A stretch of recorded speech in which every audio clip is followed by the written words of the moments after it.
Hello, everyone. So today is September 8th, 2022. And now it's 6:30. And I call the joint commission meeting to order.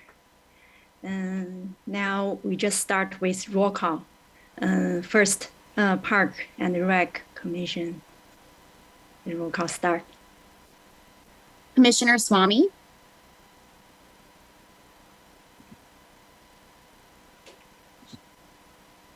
I just saw her.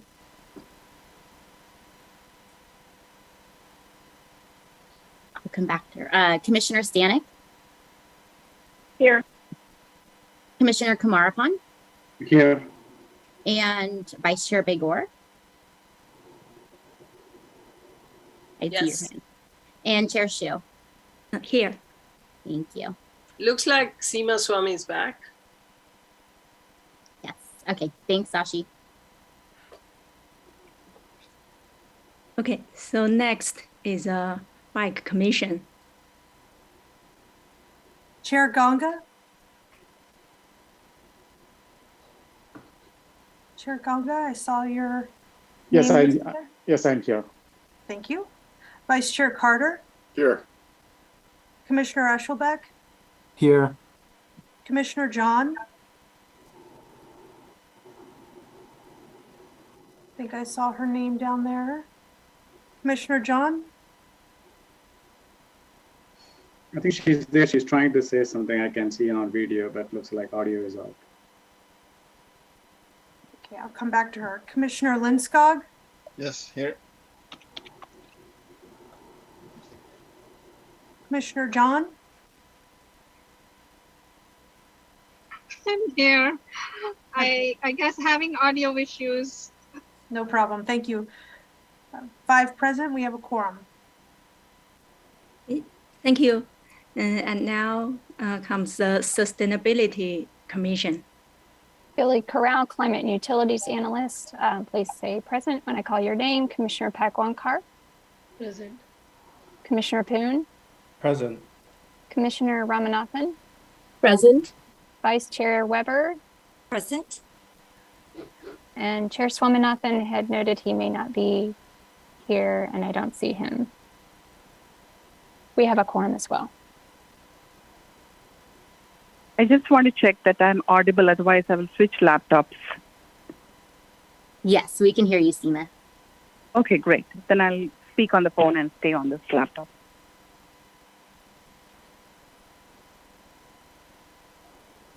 Okay. Thank you, everyone. Now the next item is oral communication part. Please note that this time it's only for the public public oral communication for items not on today's agenda. Today we only have one agenda regarding the Blackberry Farm golf course. If you have anything to say unrelated to this topic, please raise your hand and the staff will call your name.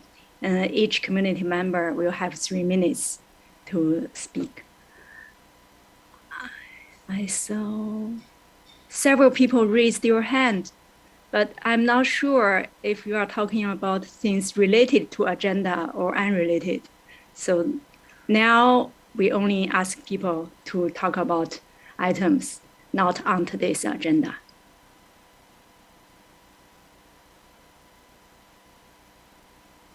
So should we ask people raising hands to start, or? So right now, Chair Shu, I see 3 hands are raised from the attendees. And you can go ahead and call on the first one and then allow them to speak. Okay. So Rhoda Fry is the first one.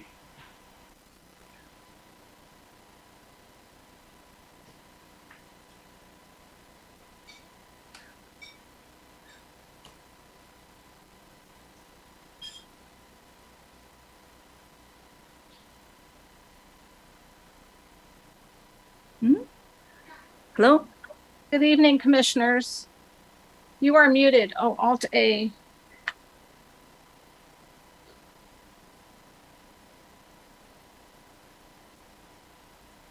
We could hear you a moment ago, Rhoda, but we can't hear you now.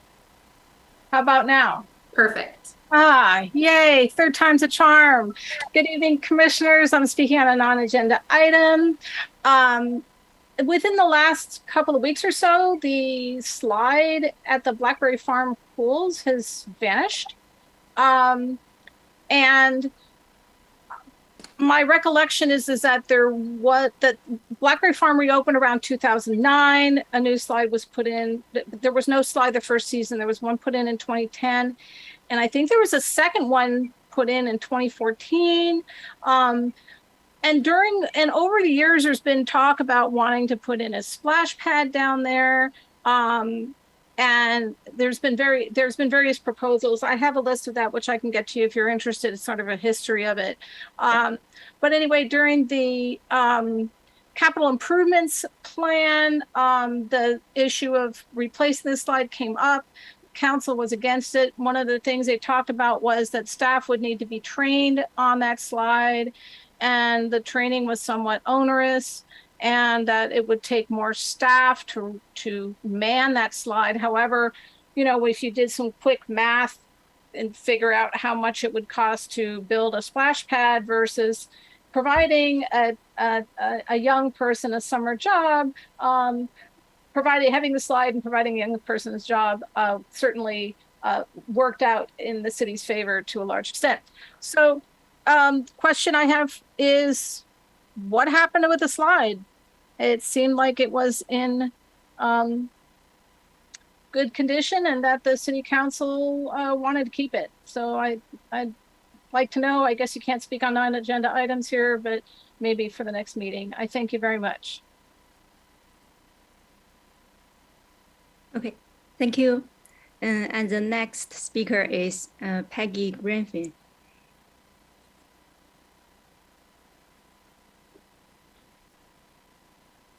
Good evening, commissioners, multiple commissions.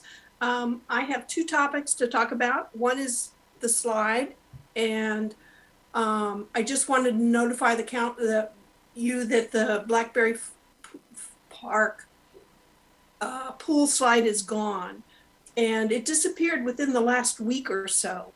So that's kind of confusing. I'm wondering who authorized it and why. The last public discussion in front of council was whether to replace the slide with an expensive splash pad, and the council didn't approve it. So now that the slide is gone, I'm thinking this splash pad is going to come back or resurface in a request. And I think that's not a good way to do business. One by one, the pool amenities at Blackberry Farm are being dismantled without any public input. There used to be a wading pool, it's gone. There used to be a pool slide, it's gone. The parking lot had trees and plantings, but now it's a dead zone. The pools are for recreational swimming. One of the very few pools available just to play, not to do laps, not for lessons, but they've taken the morning hours and added lessons. So more and more, the financial income for this is going away. My other request is that all the parks need their bathrooms renovated. And for accessibility issues for the disabled, it's really important that you have a bathroom, and a bathroom that they can use. So I would like you to prioritize, or when you're looking at your work plan, please consider upgrading the bathrooms on all the parks in the city. Thank you.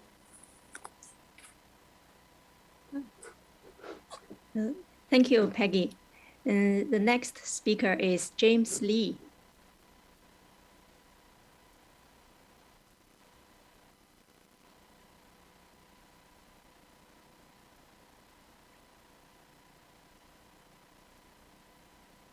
Hi, hi, can you hear me? Yes. Okay, I think Don Hossey wants to speak before me, so can we give the floor to Don first? James, we're currently in the middle of oral communication, so we're not on the communication about the golf course just yet. Oh, okay. Yeah, I want to talk about the golf course only. So Okay, so go ahead and raise your hand when we come to the public comments on that item. okay, so should I stay on until you call me later? Until we Yes. call for the public comment on the golf course item, please. Yes. Okay, thank you. Thank you. So the next and last one raised hand, that is Lisa Warren. Hi, thanks. So actually, the removal of the slides at Blackberry Farm Pool is news to me. I have not been there in the last week, so I didn't see it for myself, but it is alarming to me for the same reasons already discussed. I recall there being discussion that no one speaking from the public was pushing for a splash pad at all, that I remember, or at least they were in the minority. And the removal of the slides seems premature, so I am also curious about that, and I'm glad I heard that that happened. Thank you. Thank you, Lisa. So we finished the oral communication session, and now it's a written communication. We saw some emails from community members talking about the golf course, but is there any email unrelated to today's agenda? No, Mina, we did not receive any communications unrelated to the agenda item. Okay, so we can just go to the first agenda item and the only item on today's agenda. It's consider an update on fiscal year 2021 to 2022 city work program item regarding the Blackberry Farm golf course needs assessment. Okay.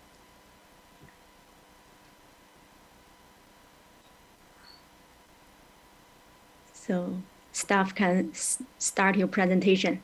Thank you.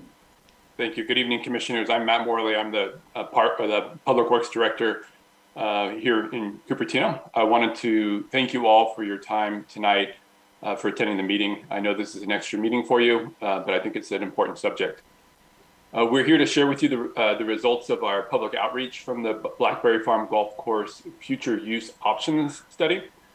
As you know, the golf course is an incredible asset. It's over 60 years old, and it needs some upgrades, especially to the 60-year-old irrigation system. Before we commit funding to the repairs, we wanted to ask the question of the community, is the golf course the preferred use for this property? As you can see by the attendance tonight, the community outreach by the project team has been amazing, and the resulting input equally impressive. And again, you can see the attendance tonight of the public as an example of that. There's nothing that can provide greater influence to a project than providing public input. So having the public here to provide that input is great. So I wanted to thank the entire attending group for being here. I'm going to hand this off to Alicia Fennell with Cascadia Consulting Group, who is our community engagement consultant, to present the findings to date. Following the presentation, we'll be able to take comments from the public that are present. So you're welcome to raise your hand and comment at that time, and we'll let you know what the right time to do that is. Due to the number of people that are attending, it just won't be practical for us to engage in dialogue or to respond to any questions that might come up. So we'll make sure and make note of everything, and we'll respond back with an FAQ document, and we'll put that online on the project site next week sometime. So we'll make sure and capture all those questions. So if you have questions, you can ask them, but know that we just won't be able to respond directly to them. And with that, I'll turn it over to Alicia. Thank you, Alicia. Great, thank you, Matt. Well, good evening, everyone. My name is Alicia Fennell, and I am supporting the City of Cupertino with, as Matt said, the outreach and engagement for the Blackberry Farm Golf Course Future Use Options Project. Tonight, we'll be presenting on the two options being considered and the results from the community survey. I'll start off with a few introductions. You'll be hearing tonight mainly from Lisa Camelli, who is managing this project with the City of Cupertino. Also from the city, we have Susan Michael and Jenny Koberman. And we are also joined tonight by Jeff Danner and Taylor Peterson, who work with the consulting firms that worked on the feasibility studies for the two options, which you'll learn more about shortly. And again, my name is Alicia Fennell, and I've been supporting community engagement. I will now pass it to Lisa to talk through the project background and the two options. Great. Thanks, Alicia. Let's see, we got on the next slide there. Good evening, commissioners. I'll start by giving you an overview of this presentation. First, I'll be providing some background on the site and its operation. Then I'll discuss current issues at the golf course that are compelling the city to look more closely at how the site is used. I'll walk you through some of the detail of each option. Option A includes minor repairs and improvements to the existing golf course, and option B converts the golf course to natural habitat. After I present some detail on these options, we will look at a comparative cost between the two options. We'll then discuss the public engagement steps taken and the results of the community survey. Finally, we would like to solicit your input on the next steps for the project. Next slide. This is a site map of the golf course and surrounding area. In this view, north is to the right and Stevens Creek Boulevard is to the far right on the screen. Stevens Creek is in the blue above. Blackberry Farm Pool and associated parking lot is located south of the golf course on the left side of your screen. The golf course is within the yellow boundary. The entire site is approximately 16 acres. To the north of on the golf course is the golf course parking lot, which is adjacent to the main building. The main building houses the pro shop, the Blue Pheasant restaurant, and restrooms. Next slide. The course was built in 1962, and the city took on ownership and operation in 1991. The site has about 12.5 acres of irrigated land. Historically, the course was irrigated using well water and a storage tank. In 2003, the well storage tank failed and the irrigation system was converted to using municipal water. Currently, the city uses only municipal potable water for irrigation. The average annual water cost is $63,000. Next slide. The golf course is immediately adjacent to Stevens Creek. The Stevens Creek corridor is home to protected wildlife and special status plants. The golf course is also within a designated floodplain. The most recent known flooding was within the last 10 years. In terms of use of the golf course, prior to COVID, the course was seeing about 28,000 rounds of golf annually. And the annual average subsidy to the golf course from the city was about $272,000. Next slide. There are two primary issues that raise concerns about the condition of the golf course. The irrigation system is over 60 years old. There are frequent failures of the main and the lateral pipes. This can be very costly and waste valuable water. The system is long past its useful life and is very inefficient by today's standards. Additionally, drought-related water restrictions will likely impact the use of the system in the future, although the long-term future cost of water is also unpredictable. Safety is another concern for the site. These safety issues relate to the accessibility and errant balls on the course. Next slide. So why is the city considering alternative uses of the site, you might ask? The Parks and Recreation System Master Plan was adopted in 2020, and as a guiding document for the citywide park planning, we're compelled to ask how this project fits within the context of the master plan. The master plan advises that before doing like-for-like replacement of an amenity, that we evaluate the benefits. Also, that we review current needs prior to replacing failing amenities. Additionally, the master plan specifically articulates the goal of increasing ecological value along Stevens Creek corridor. Also, the Stevens Creek corridor master planning process during that period, the public expressed interest in exploring alternative uses of the site. And because of that, City Council recently directed the city to evaluate two options. Next slide. So here are the options the city is considering. Option A provides for minor repairs and improvements to the golf course. Option B continues the use of the site as a golf course and discontinues the use of the site as a golf course and converts it to a natural habitat. Next slide. Now we'll look a little more closely at what is being proposed within each option. Option A includes minor repairs and improvements to the existing golf course. This study was completed by National Golf Foundation Consulting, also known as NGF. Next slide.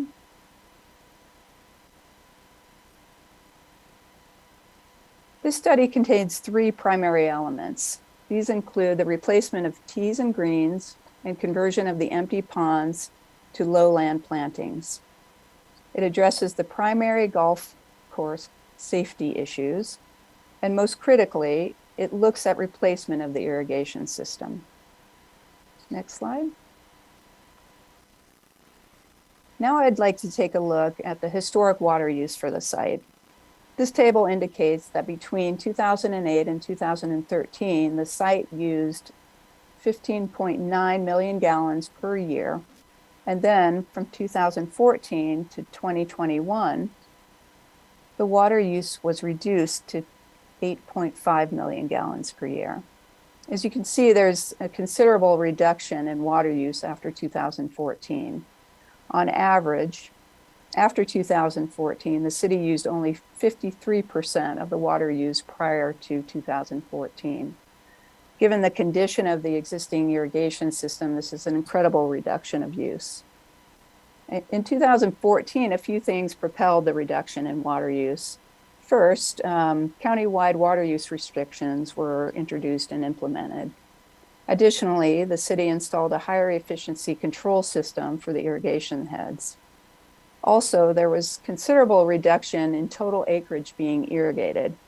We don't have specific information on the operational reductions, but we do know that periodically nearly 1/3 of the sprinkler heads are turned off. This tends to leave large areas of the course brown during the summer season. The current baseline irrigation routine requires an average of 8.5 million gallons per year. Next slide. With a new irrigation system, NGF is projecting water use as indicated in this table. If you focus on the area circled in red, you can see how a new system can help reduce water use while still providing excellent efficiency and effectiveness. On the far left is the total acres being irrigated. What this table shows is that we can irrigate more area with less water for better turf quality, or we can target areas to limit irrigation during water use restrictions. If we use a current baseline of 8.5 million gallons per year for future irrigation, we can supply about 12 acres with adequate irrigation. In times of further water use restrictions, we can easily limit the acreage being irrigated. If we irrigate 9.5 acres of turf, the city can save approximately 21% over the current usage. Next slide. The benefits of option A include the continued use of a long-standing recreational resource for the community. It will improve playability of the course, and the improvements to the irrigation system will increase efficiency and effectiveness of watering of the course. Also, this option will maintain the existing operational workload for the city. Next slide. Now we can look at option B, converting the golf course to natural habitat. Next slide. For option B, The study for option B was conducted by MIG. It looks at converting the entire golf course to a native oak savanna. This concept allows for extension of the wildlife corridor and an increase in ecological value. The primary elements of this option include expansion of the riparian zone along the creek, bioswale plantings of the empty ponds, the establishment of habitat islands for planting oak trees and other native plants that will attract wildlife, and the establishment of wildflower meadows. Also, it's important to note that the existing redwoods would remain on site. The plan would also include trails and amenities for the public to enjoy. A final element of the plan includes the addition of 35 to 40 parking spaces to the southerly parking lot. Next slide. Some of the benefits of option B include the ability to integrate natural landscape in an urban environment. Additionally, there will be a reduction in water demand to less than 10% of that used for the golf course. There will also be environmental education opportunities and stronger connection with nature within the urban setting. It will also provide essential habitat corridors to ensure the survival of native species.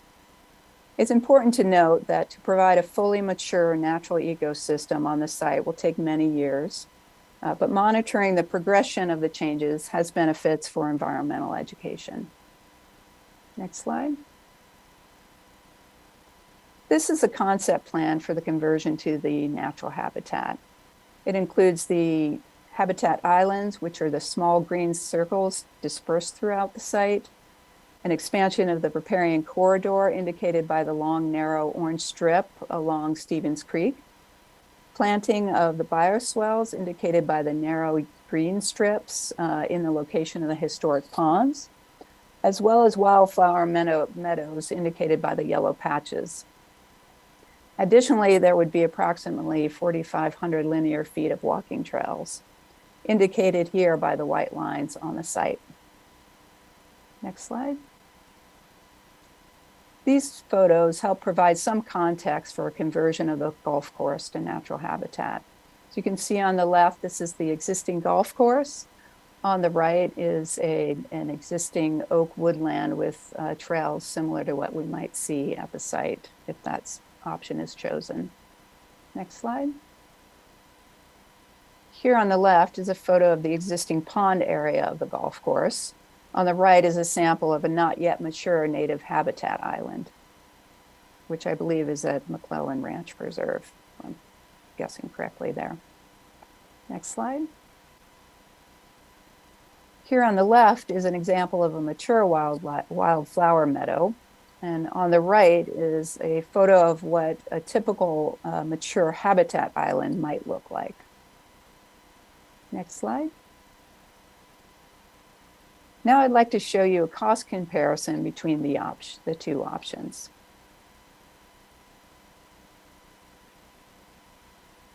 This table provides a summary of the cost over 25 years for each option. These costs are considered planning level and are plus or minus 20%.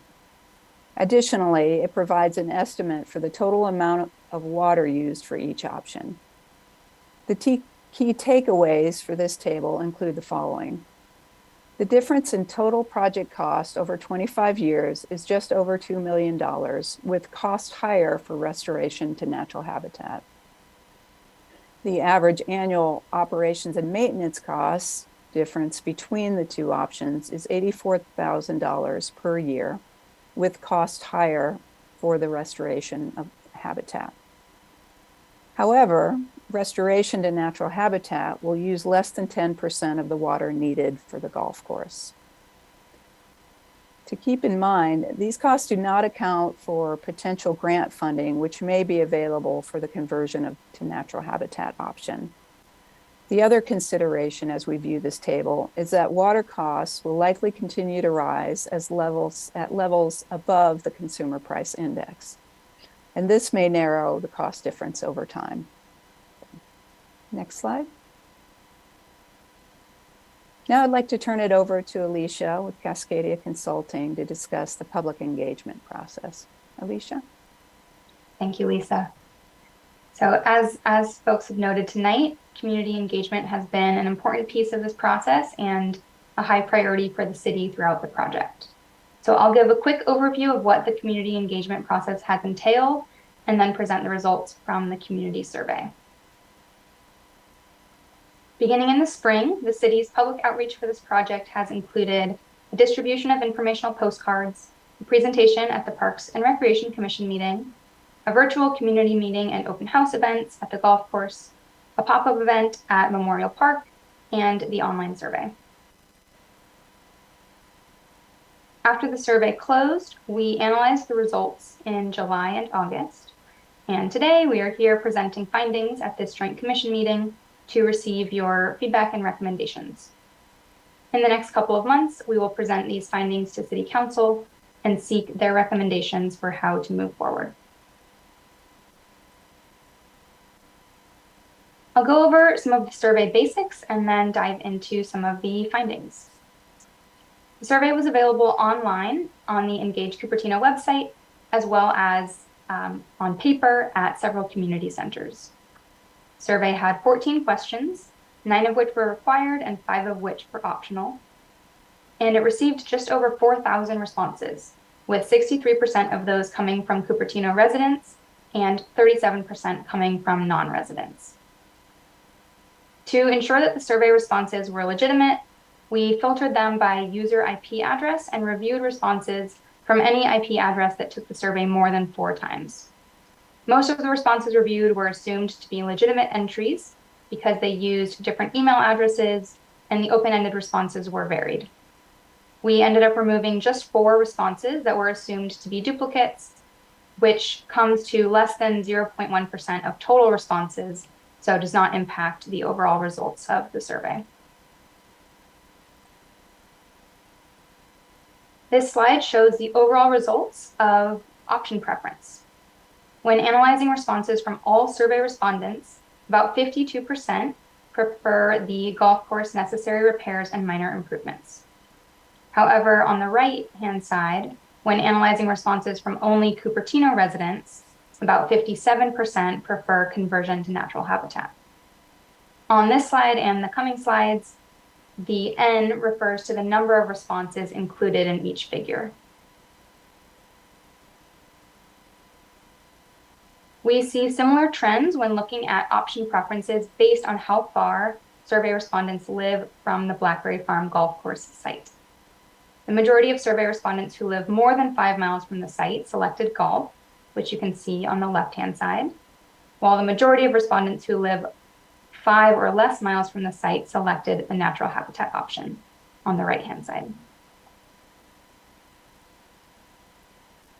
When looking at age and option preferences, we see that generally older respondents prefer the golf course and younger respondents prefer the natural habitat.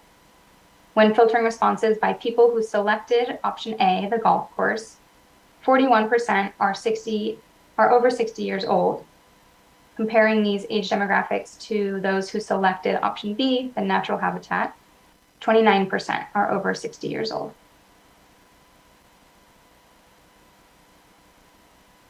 The survey also asked respondents how often they would use the Blackberry Farm site in the future for each option, if the golf course repairs and improvements were made, and if the site was converted to a natural habitat area. The figure on the left shows how often respondents say they would use the site in the future if the golf course repairs and improvements were made, option A. 48% said that they would use the golf course frequently or occasionally, and 52% said that they would use the course rarely or never. The figure on the right shows how often respondents would use the natural habitat area in the future if the site were converted.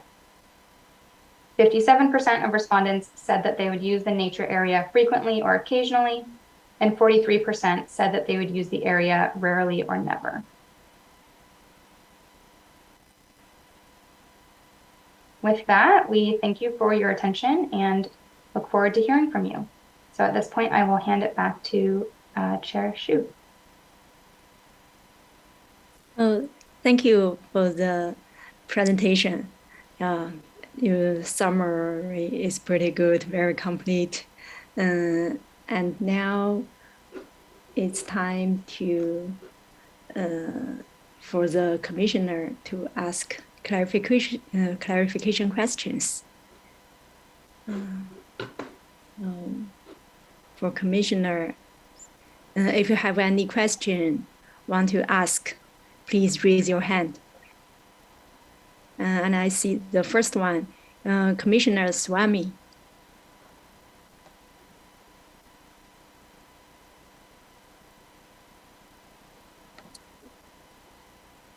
Commissioner Swami, you're on mute currently.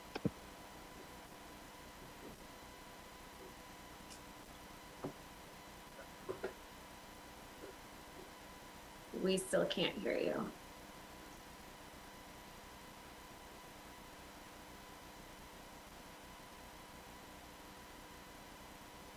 So maybe Chair Shu, let's move to the next. It's not working. It's Oh, okay. you're perfect. I'll We come. can hear you now. Okay. Okay, sorry about that. My audio issues. Thanks for bearing with it. See, I actually want to point out, Chair Shu, that there is a difference between how the Cupertino residents have responded versus the non-Cupertino residents that have responded, correct? I'd like to highlight that point specifically because there's a complete difference in, rather a complete flip in how the preferences are rated. So Cupertino residents overwhelmingly seem to prefer option B, which is the conversion to natural habitat. Whereas when you consider the totality of it, then I think the option A comes up. So in our considerations as a commissioner of Cupertino, I feel strongly aligned to represent the citizens of Cupertino rather than everyone else who is also not necessarily a part of the Cupertino community, but makes sense of. So I just want to get some more clarification around that. So you don't have question, you just want to emphasize what's in the presentation. There's no question. The one question I had is, what are the implications of what is the consideration for us as Cupertino commissioners?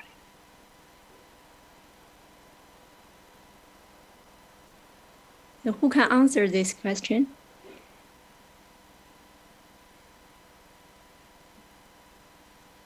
I don't know the best way to answer that. I mean, you are definitely a commissioner of Cupertino, but obviously, you know, the information is out there. And so sharing how you feel based on what, I mean, the survey wasn't closed to non-residents, and obviously the golf course isn't either. So being able to share how you feel based on the results is really what we're hoping for. And then obviously City Council will make their decision based on similar. Okay, thank you. And the next one is Meera Ramanathan in Yes. Sustainability Commission. Yes, thank you. Can you hear me? Yes. Yes. So I wanted to ask, there was a slide that said about the floodplains that the, forgive me, the golf course is in a floodplain. So is there any justification or any knowledge of, is the floodplain, is one option better than another from a perspective of flooding? Is the golf course better or is the natural habitat better? Do we have any scientific or any thought processes on that? That's my question. Thank you. Oh, sorry. I can certainly try to address that if anyone else wants to jump in here. Sorry, I've got the sun in my eyes right now. With the natural habitat version, there would typically not be the kind of management practices for fertilizers or herbicides, etc., pesticides would typically not be applied, and there might be some initial fertilization in the soil that's used to establish Taylor Peterson may be able to address that a little bit more. But we do know, the golf course does practice very diligent application of chemicals and only on an as needed basis, and it's all reported to the city. So as a floodplain, that might be the one thing that sticks out to me as a difference between the two options in times of flood. So, Tay, do you have a sense for whether there would be any fertilization in the initial moments for the plantings? It's typically not recommended, but it depends on the actual restoration ecologist. So there might be some when the plants are planted in their hole, but not on a regular basis. And same with pesticides. Most of the work would be done by hand or with weed whips or goats or in a sustainable way. The other thing I could say about floods is that they usually carry debris with them. And in a natural habitat, the debris could potentially be left in place. Whereas if you want to play a golf course, you might need to remove some of that debris. Okay, thank you. Thank you. Thank you, Tay. Okay, thank you. And the next one is Sashi Migor in Park Commission. Hi. So I was going to ask a couple of clarifying questions, and then we can probably get into the discussion questions. So I will just ask you about a couple things that I didn't understand. The slide I believe Lisa put up had the costs given. Can you put that back on, Lisa? The comparative slide. Alicia, are you able to pull the cost comparison you're asking for, correct? Yes. Okay. Give me a moment here. Sure, I can ask the question in the meantime. From the staff report, the grant money that was given the grant money was going to be about $300K, but on this slide it's at $600K. Am I mistaken, or is the staff report wrong, or what's going on here? So the analysis is the assumptions made in this, and is that an initial $300,000 may be available for the initial capital improvement, and then over the course of the following 24 years, 25 years, that there would be sort of, asked on an annual basis, essentially. And that assumption, that just assumes that there would be something like, $15,000 to $20,000 available annually for upkeep and restoration.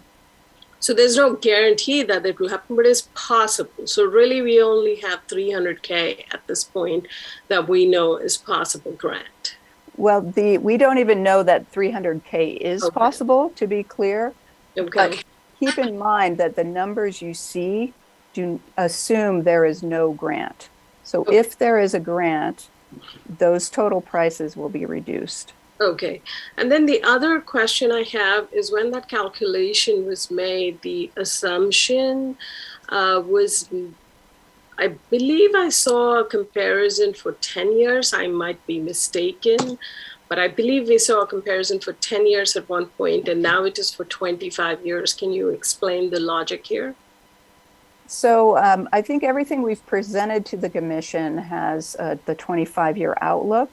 But I did, in the analysis that I did, I took the first 10 years and did the cost comparison between those, and then added the following 15 years. And the reason that I chose that path was because for the natural habitat option, the first 8 years or so after the plantings are complete, there is a regime essentially for upkeep and irrigation, as well as contracted annual maintenance on the site. After what we're considering an 8-year establishment period, we're assuming those all go away.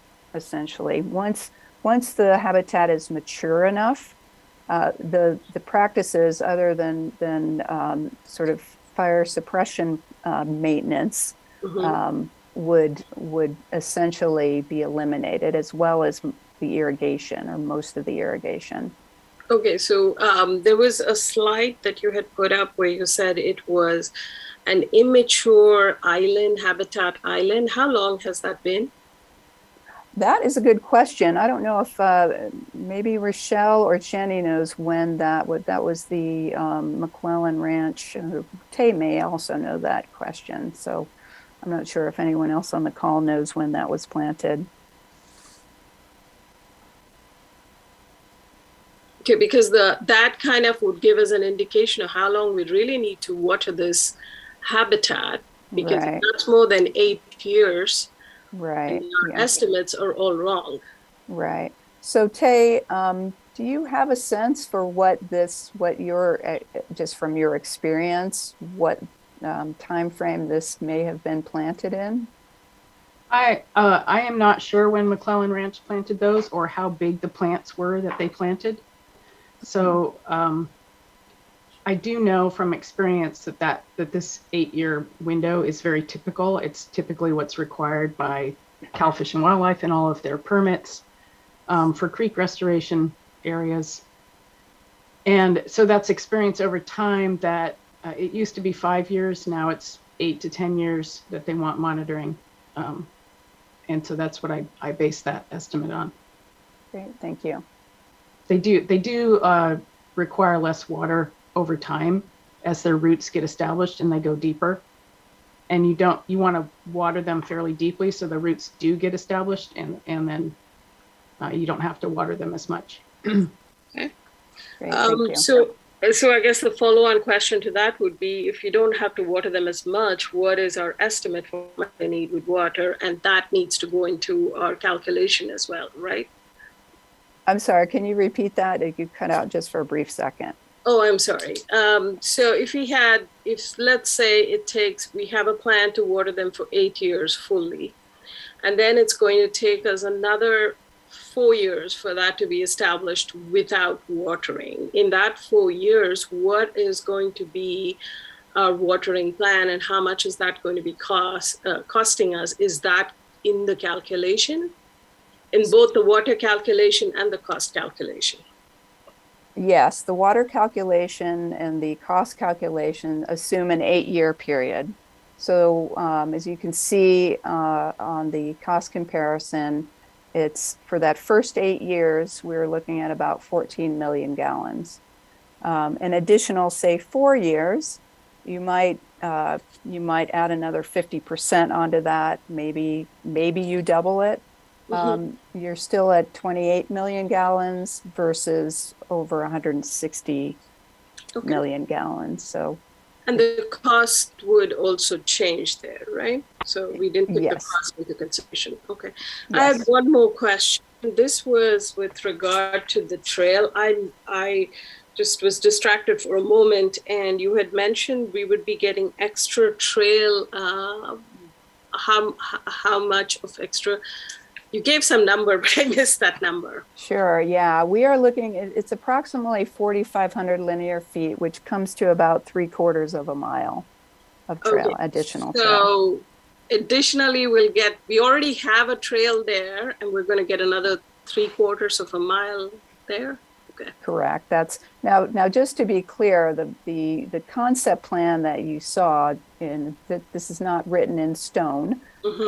If this option is chosen, it would only be at that time we would really start to delve into the details of the design. These are just but approximately that's what we would have as trail.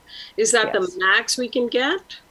I think that just looking at the site drawing, you can always add more trails, but if you want some sense of nature, I think you want some sightline distance between other trails. And I think that's the intent that you see on the graphic there, where the white lines are. You're trying to create some separation between the trails and some sightline limitations. So I can correctly conclude that would be the max? I would say that's yeah, I would think you wouldn't want a whole lot more trail in there, but again, remains to be seen. Commissioners, if I may, this is Susan Michael. I'm the CIP manager. And I just want to reiterate what Lisa said. We asked MIG to proceed with the study. In order to facilitate the study, they came up with this conceptual plan only to facilitate the study. If we were to go down this path, we would actually start again with public comment and a design that's based in somebody's comments and feedback and reality as well. But this was only a tool to develop the study. Okay, excellent. I have one last question. I lied when I said I had that last question. When we have this habitat, it gives us an opportunity for environmental education. That was in the report somewhere. Will the education be any different from what is already there in the habitat that exists around, or is it pretty much the same type of plants and wildlife? Right, and that might be a question I would pose to either Rochelle or to Jenny. They understand the programming much more than I do. Sure, thanks, Lisa. Yeah, we would look at expanding what is done at McClellan and make that would become an office for our rangers.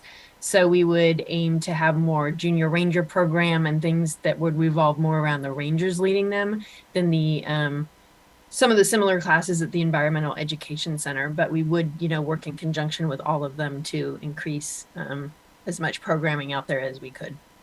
Okay. Is there any reason why we can't have like a junior ranger program at this point, or I don't even know. Do we have a ranger? I believe I've seen. Sure. Yeah. We do. We have somebody managing that area. We do. We always hope to have 4 part-time. Our ranger position is currently part-time, and we always hope to have 4. But because it is a part-time position, we do struggle to get rangers. So if this, I believe part of this plan also included the potential for a full-time ranger, which would then give us hopefully a broader application pool and someone who could be there every day and stay on long term. We do have a high turnover in rangers, and we currently have about 1.5. Okay. So we technically could have the junior ranger program, but we don't have a ranger. You get correct. Okay. All right, that's it. I promise I won't ask anything for a while. And thank you for asking so many good questions, and thank you for staff for your good knowledge to answer all of these. And the next commissioner is Gopal Kumarpan. Yeah, thank you, Chair. And I was wondering, like, Sashi will steal all my questions, but at least she left few for me.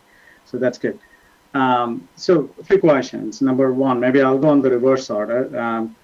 One is on the survey, and while it may be a completely opposite lens than what Commissioner Swami's asked for, since the golf course is bringing so much revenue, right? I see it is a 9 million.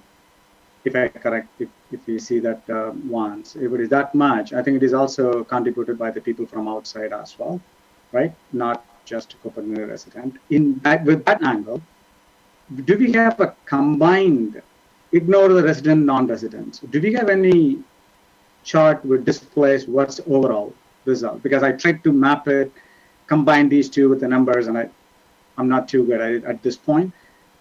Do we have a combined report of, ignore the non-residents and non-residents, how many people voted for these 2 options? Do we have that data?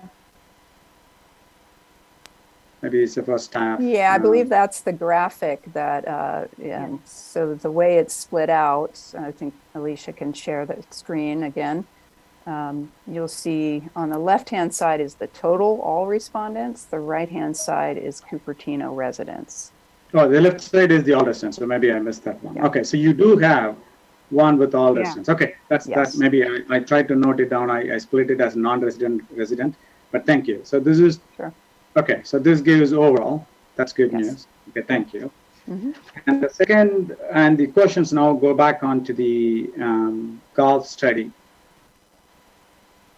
it's a 15.9 million usage to 8.5 million gallon, right? Usage was reduced to that level, which is around 7.4 million reduced by three areas you mentioned. One is the restricted usage and water restriction, and then using high efficient irrigation system, I assume, and then reduced usage area itself. So your scope is reduced and water is reduced and then used efficient. So that's, but done only at, do we have a data? Because since then, the efficient irrigation systems have gone to a completely different level.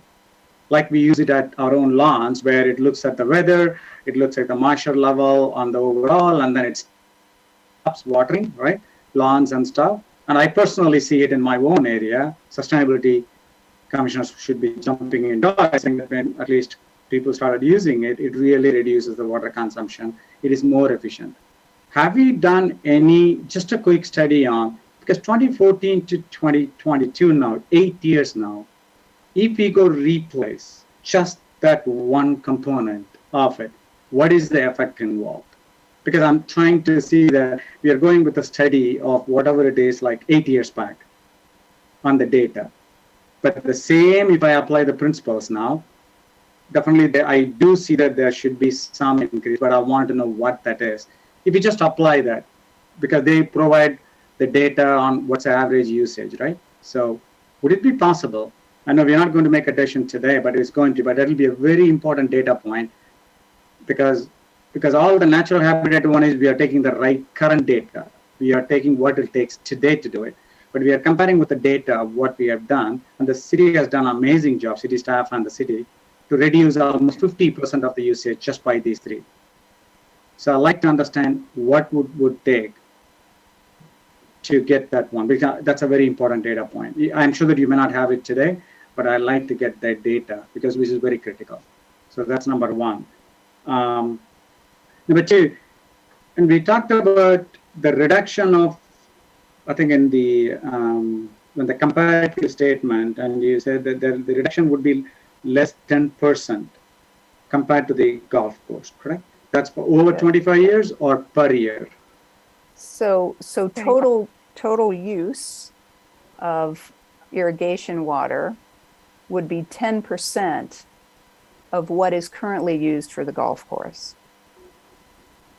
So it would be a 90% reduction, essentially. It'll be a 90% reduction.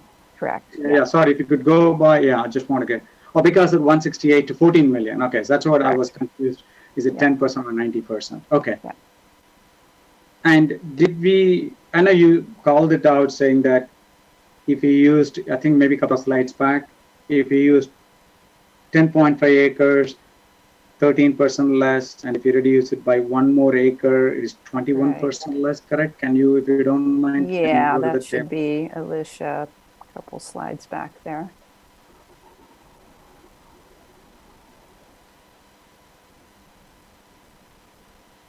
This here.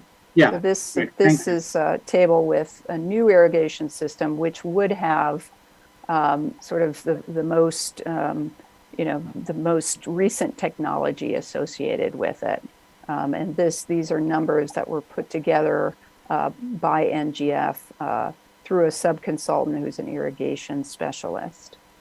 Got it. Okay. The reason I'm asking is that I don't know whether you have the data today, but if not, I'm just going to ask the question. But if there's no data, I'm sure that you may not have it offhand. But I would like to see that too, because once we get the data on if you use upgrade to the new irrigation system, upgraded to 2022 levels, that's one. Number two, reducing this one to 9.5 whatever. These are the data is important. If I reduce it and if I do it, what is the result kind of? I think it'll be good to have that one. Again, I just wanted to ask the question, have you done any study of comparing it? Okay, how do I even nullify these two levels? But have you done any proposal saying that, hey, I'm just going to look at the same level, because with these proposals on an existing facility, upgrading the system, or reducing 1 or 2 acres, looks like we are break even. Because I'm trying to see, has any study done, or it just done I'm going to keep both at a separate, and I'm not going to do any comparison, because the comparison is completely on a different data which collected on 8 years back. So that's why I'm not sure, trying to normalize it. Have any work been done to normalize the data so that I can look at, oh, this is what will happen today? So is there any maybe, normalization study has done? maybe I'm not quite understanding your question. I don't know if there's a different way to frame it. What we know is that for the previous 5 years, is that on average we've used 8.5 million gallons, and that's already demonstrated a lot of reduction, both in total acreage as well as in the browning or different, allowing heads to be turned off. And this table here is an example of with a completely new state-of-the-art irrigation system, if that's making sense. This is taking into the new irrigation system when you say yes to reduce. Yeah. Okay. So this reflects that. Okay, then I think maybe what are the next comments? I think possibilities for the discussion side. So I'll hold on to it. And the last question I have, if I remember when it was presented last time to Park and Rec Commission, as well as in one of the written things here, there was a comment about the well, which we could tap in, which we don't. Is there any, can you just highlight on it? Because I don't think that it was discussed today for the rest of the other commissioners' benefit. What is that on the usage of well, or just we shutting it down, or there was some discussion. Can you please clarify and highlight that?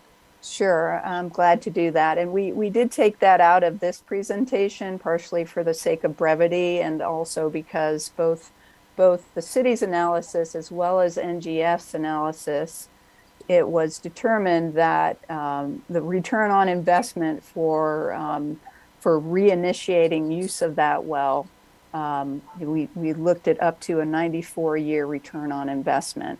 And in that analysis that NGF did, that didn't account for all elements. So in the process, I explored this option with Valley Water. Valley Water has made it very clear that they want to have a big stake in this. We would be required to pay something like over $1,700 per acre foot. We would be required to monitor the stream, ongoing monitoring of the stream, because the proximity of the well to the stream is within probably 50 feet or so of the stream. So there's fear that use of the well would draw down the stream flows. And so between costs and environmental issues, at this point, the city is recommending taking that off the table as an option. Wow, okay. So Valley Water is putting that kind of a restriction on it. Is that maybe, okay, I'll come to the discussion point on that one. Okay, that because I just wanted to understand what is that involved and what the study has done. It'd be good for other commission benefit. It'll be good to add as an addendum to the presentation, but I think it'll be good. I'm just trying to wonder what that 94-year rate of return whatnot, because water is going to be precious and scarce, but that means if there is a resource sitting within us, why not resurrect it? That's my answer. That's my kind of context behind that question. But it'll be good to put it later into that. Thanks, Lisa, and thanks, Chair. I don't have any questions at this point. Thank you.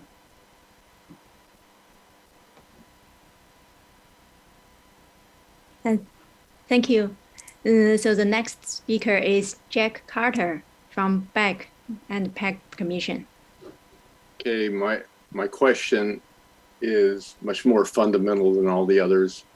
Is I'm basically been served as a little boy dinner options of steamed spinach or steamed zucchini. Were there other options for developing this land? And when I say developing, I'm not talking about apartment buildings, but what to do with this land. Are these? Did I miss something somewhere along the lines? Because I didn't see anything in the information you guys sent us that described that, oh, we first threw out all these other ideas. So were any other ideas ever discussed or thought about before picking to either restore the existing golf course or turning it into open land? That was my question. It's pretty simple. Thank you, Commissioner Carter. This is Susan again. I'm going to take this one real quick. We went to council somewhere in the last year. I can't remember the dates exactly for that.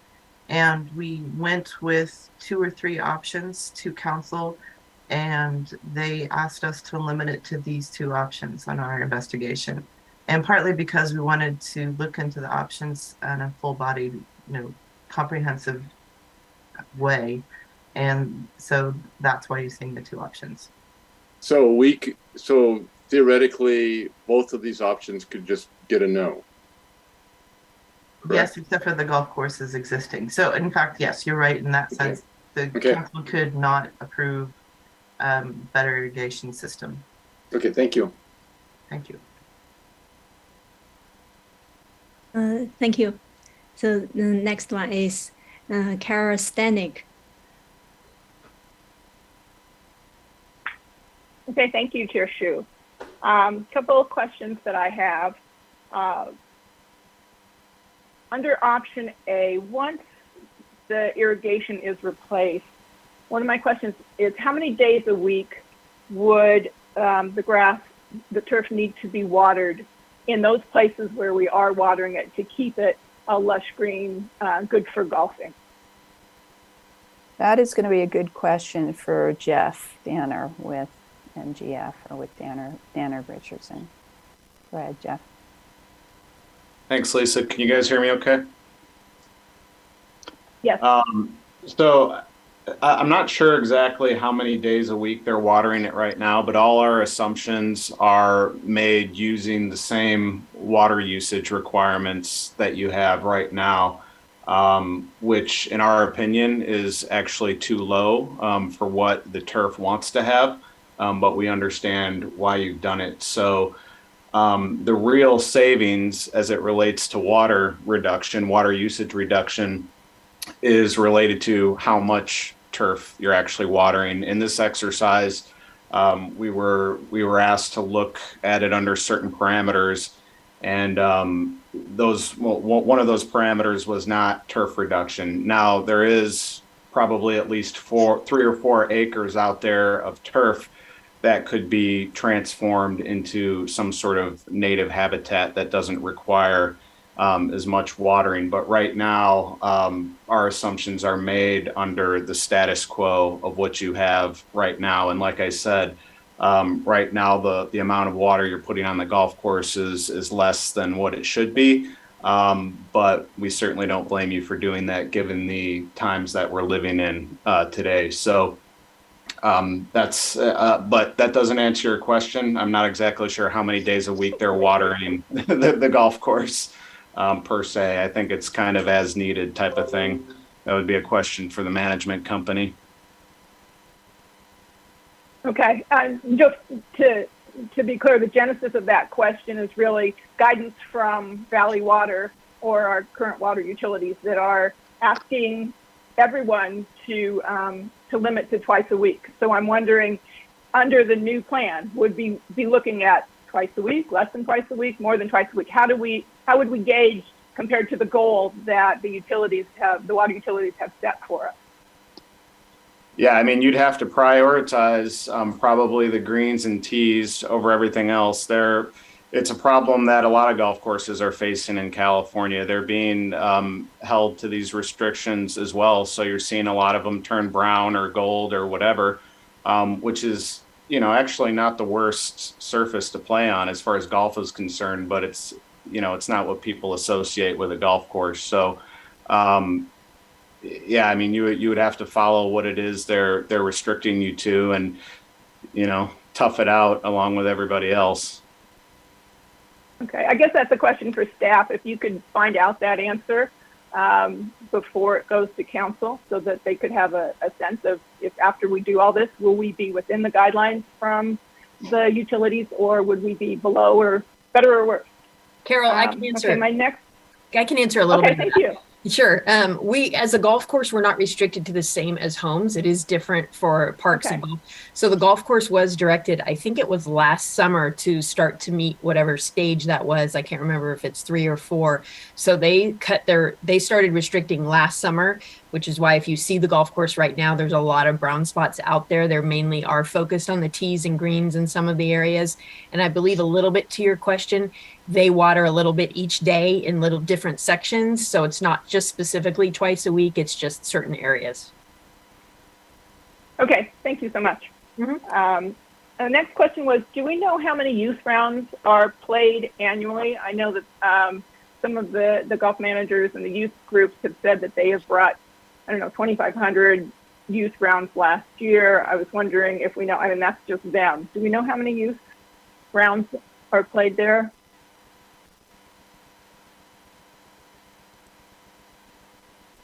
That's a good question.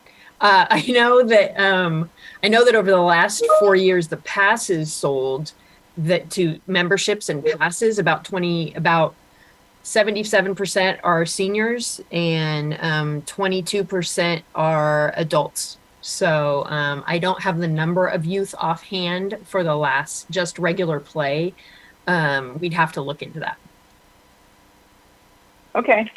And some of the comments from some of the feedback from the residents are that they are concerned about if we take this to habitat, that there would be a greater risk of fire, that their sense is that the golf course acts as more of a fire break. And so I was wondering if anybody could address what kind of a risk do we think there would be compared to the golf course of natural habitat?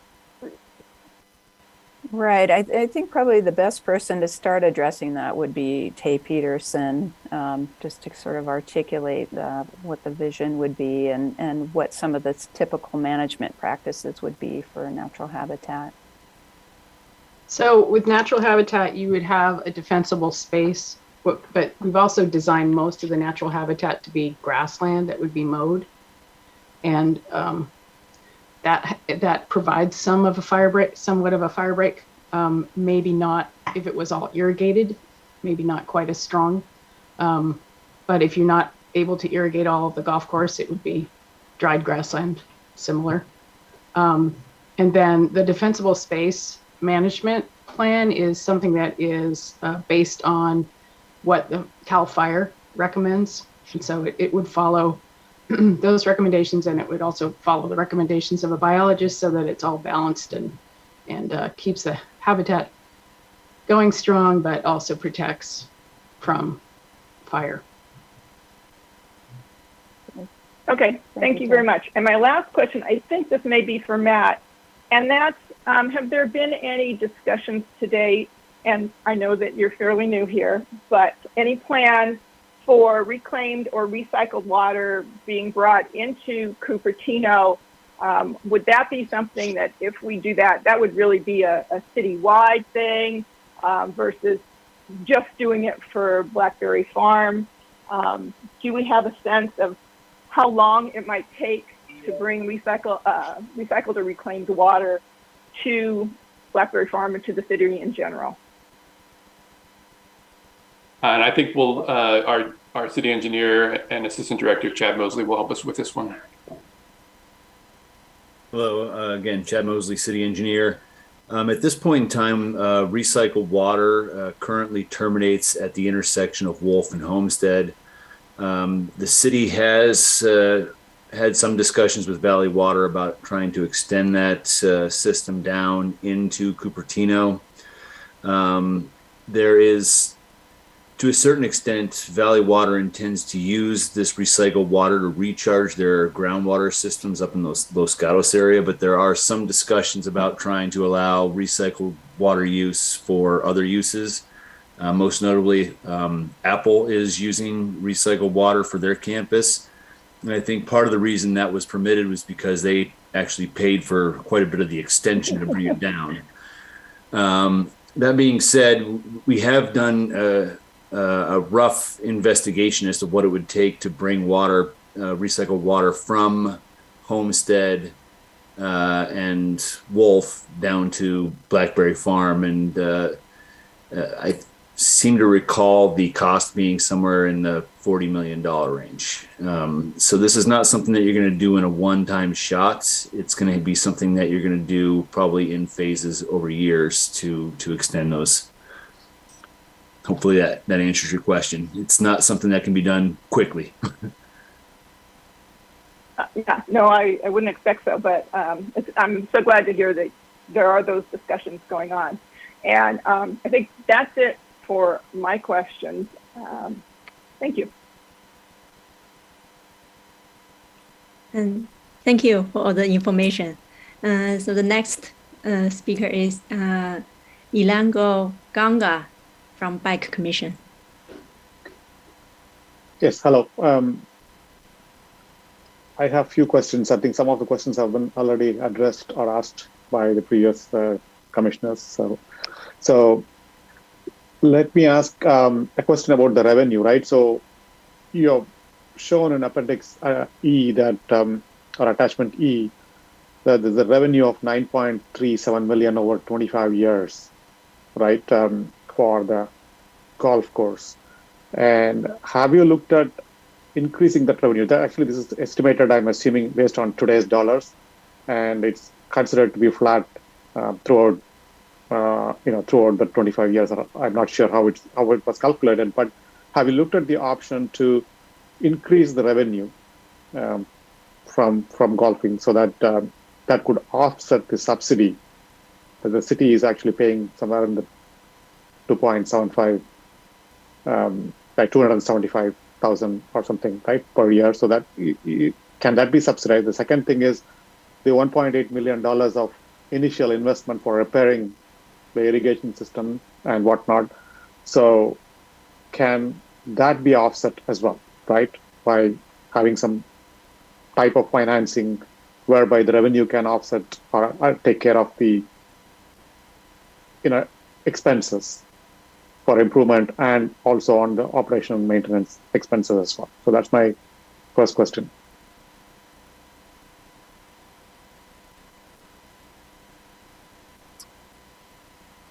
Okay, so the as far as in the estimates and the projected revenue, the analysis that I used was we looked at historical data pre-COVID, and then I added a 15% of an increase essentially, because we know we've seen some increase over the COVID period, and so the numbers you see there are a pre-COVID revenue at plus 15%, essentially, over a 25-year period.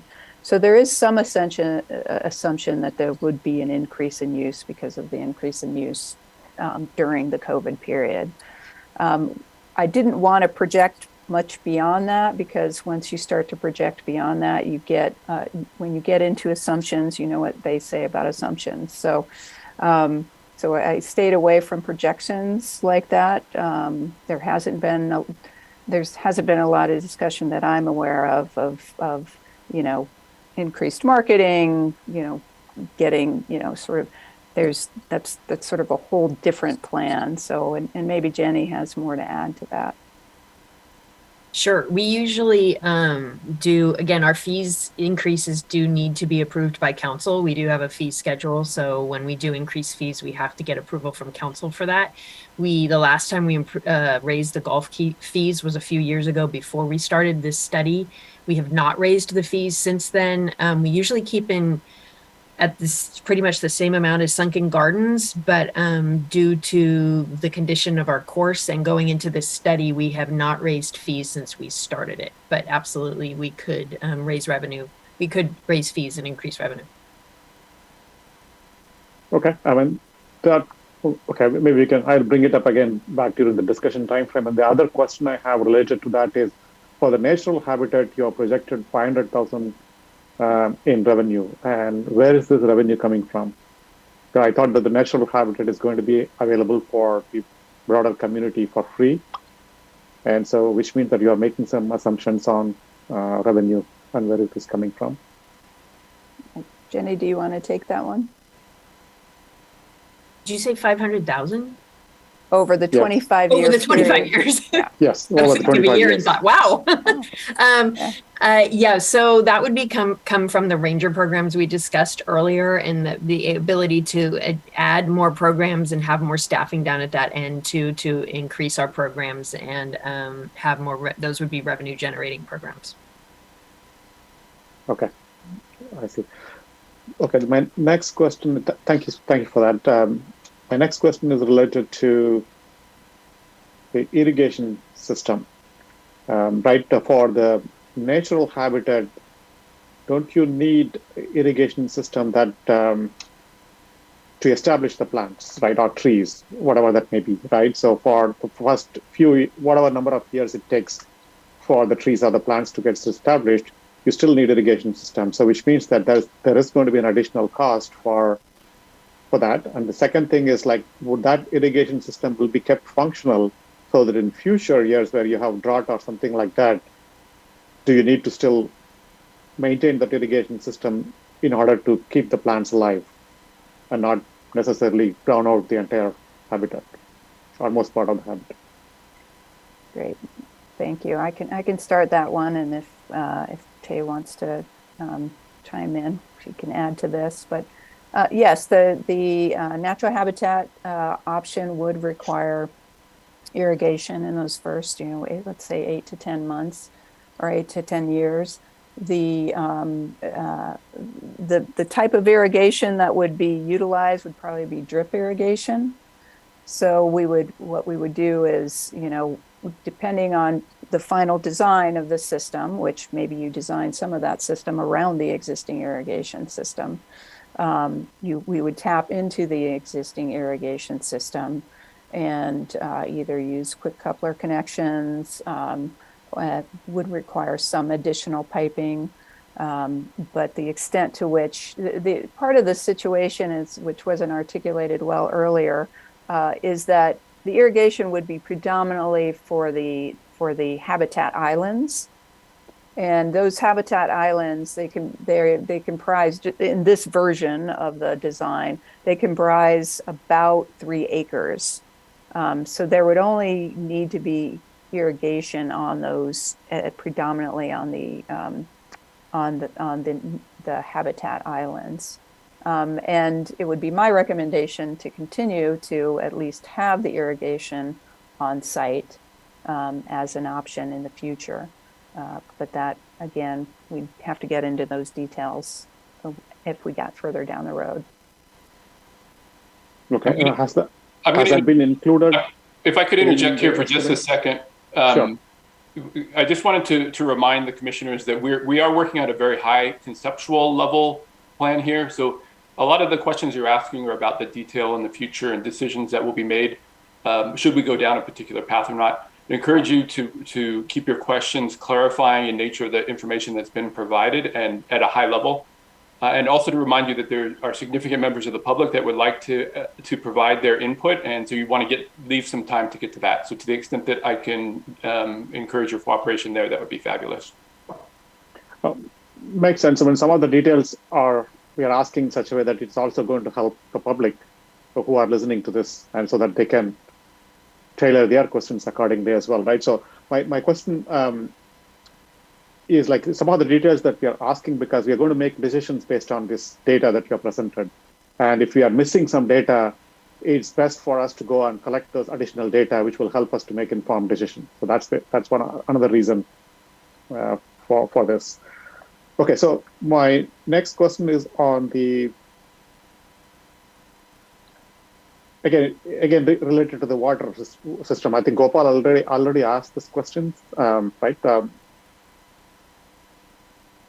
In 2014, before 2014 to later on after 2014, you have reduced up to 50%, right, for the water, whereas now you're only projecting marginal improvement over that, because even that 60-year-old system, you are able to reduce, 50% reduction in the water consumption.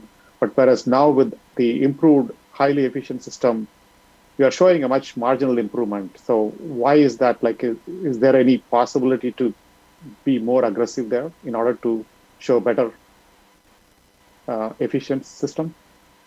I'll let Jeff Danner take that question. I think what we're seeing currently, the practice we're seeing is it's efficient. It's just not very effective. If you've been to the course, you can see it's a very patchy.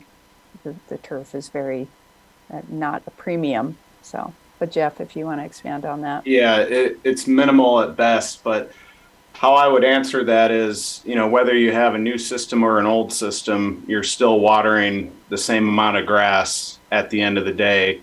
That same grass requires the same amount of water to maintain a certain level of health for the turf.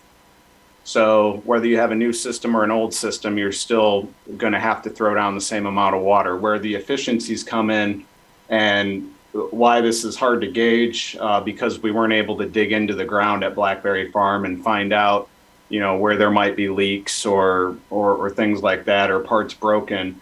The new irrigation system will have less of a tendency to go haywire and have broken parts and leak water into the ground.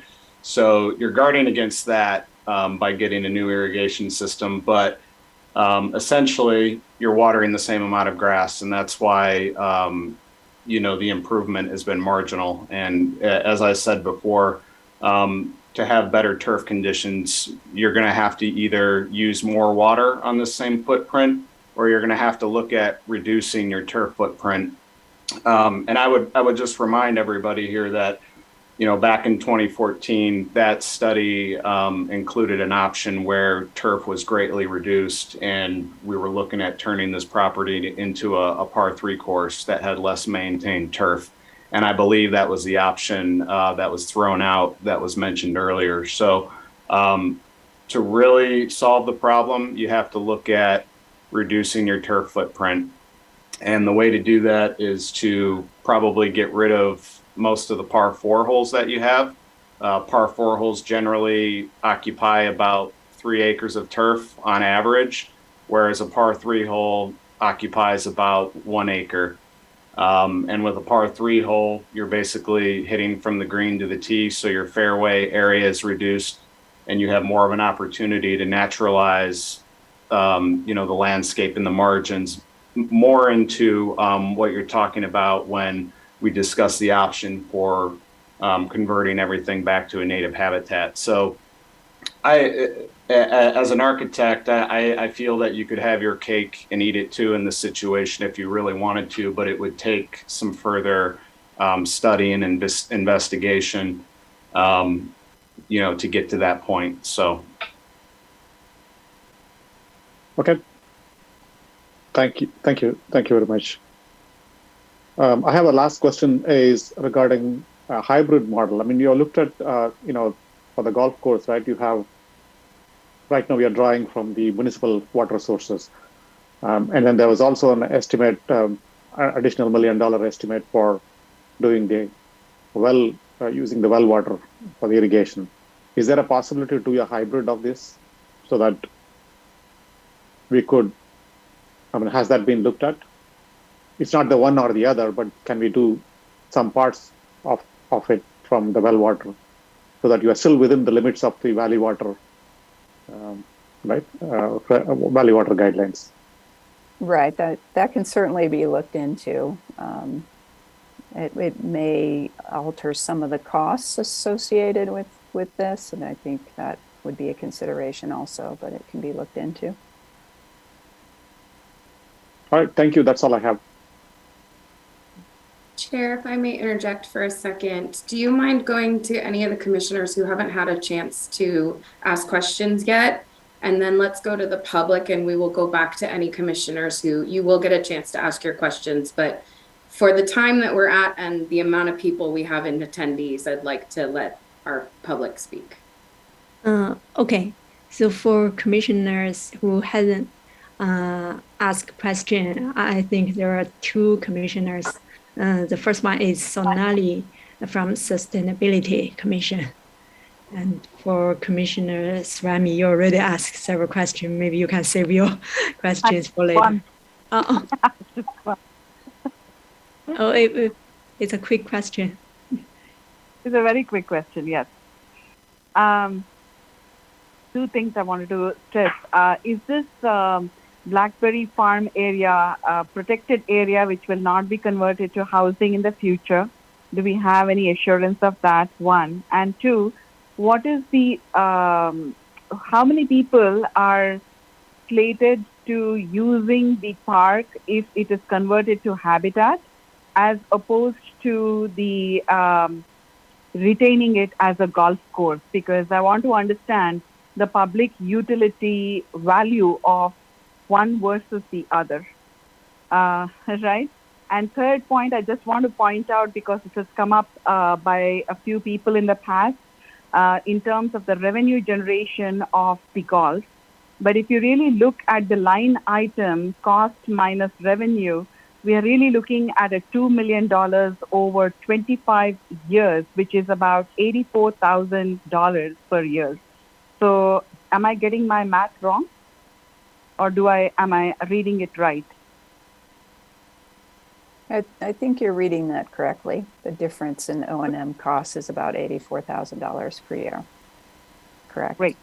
The So other, it's really not a $1 million thing that we're leaving at a table. We are just leaving about $2 million, but we really also need to balance it with how many people are going to enjoy the facility if it is converted to natural habitat versus the golf. But my concern is also, is that a protected area, or is there any danger of any part of that park being converted into housing in the future? Because that weighs in on people's decision as well, and certainly would for mine.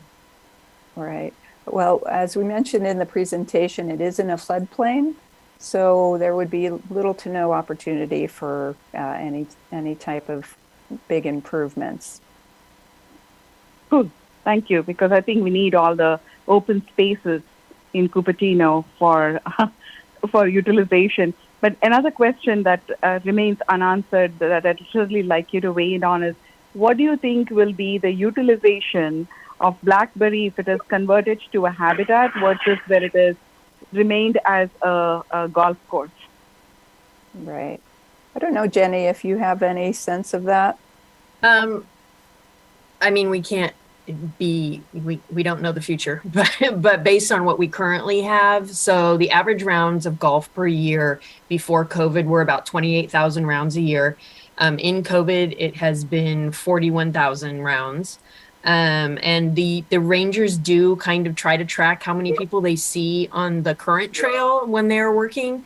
And we know that that is over 50,000 a year, what they see when they're here. So there's no way to project how much more that would be. I think we could make a projection based on how the other parks are being utilized. Do we have a count of how many people are utilizing it? Other parks? Yeah. The natural habitat would be like a park, right? Well, it's a different type of park, though. A regular, this has a mile-long trail through it that people sometimes go in specifically to walk that 2-mile loop. My assumption is the natural park will have a lot more variety of people, and it has more heterogeneity of people who will visit it, as opposed to a golf course where golfers will probably be the ones that will primarily use it. That's my assumption, right? So I'm thinking about it from a general public utility standpoint as well. To answer your first question, though, no, we don't have like staff or people that are at the parks enough to actually like stand there and look at how many people are utilizing them each day. So we don't really have numbers like that. Yeah, yeah, I get that, but my assumption would be it would definitely be more. I think it's a fair assumption to make. I think it's a fair assumption also. All right, thank you. And it's also good to get and the one thing that I really want to call out is the irrigation, the sustainability point of view. The habitat seems like 7.4% of the total water that's going to be consumed to maintain the golf course. That's all. That was just a comment. Okay, so we can go to the next one. Sonali from the Sustainability Commission. Please ask your question. Hi, thank you for this. And I have a couple of suggestions actually. And I was not sure if, since there is no community vegetable garden in Cupertino, can that be part of the natural habitat, like some part of it? That was one question. And one more comment that I have is there a possibility of combining the natural habitat and the golf course? Like we can have few days people golfing and few days open to public for walking.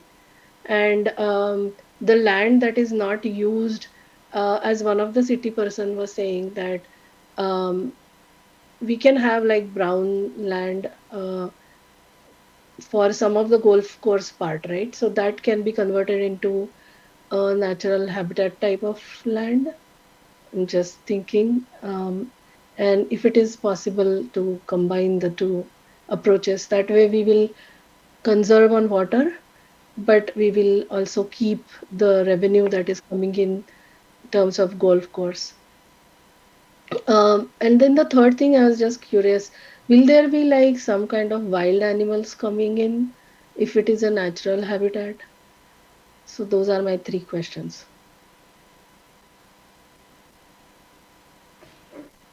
Well, I would say that any of the above would be possibilities. Council directed us, directed city staff to look at these two options specifically. So they would need to veer from their course for us to make any decisions about what else to study or to consider. As far as wildlife on the site, I think we'd probably see some additional wildlife on the site. I can't tell you specifically what that might be, though. Okay, thank you. So I will really be interested in to know if we can combine the two and then create some kind of landscape which will actually satisfy both sides. So thank you.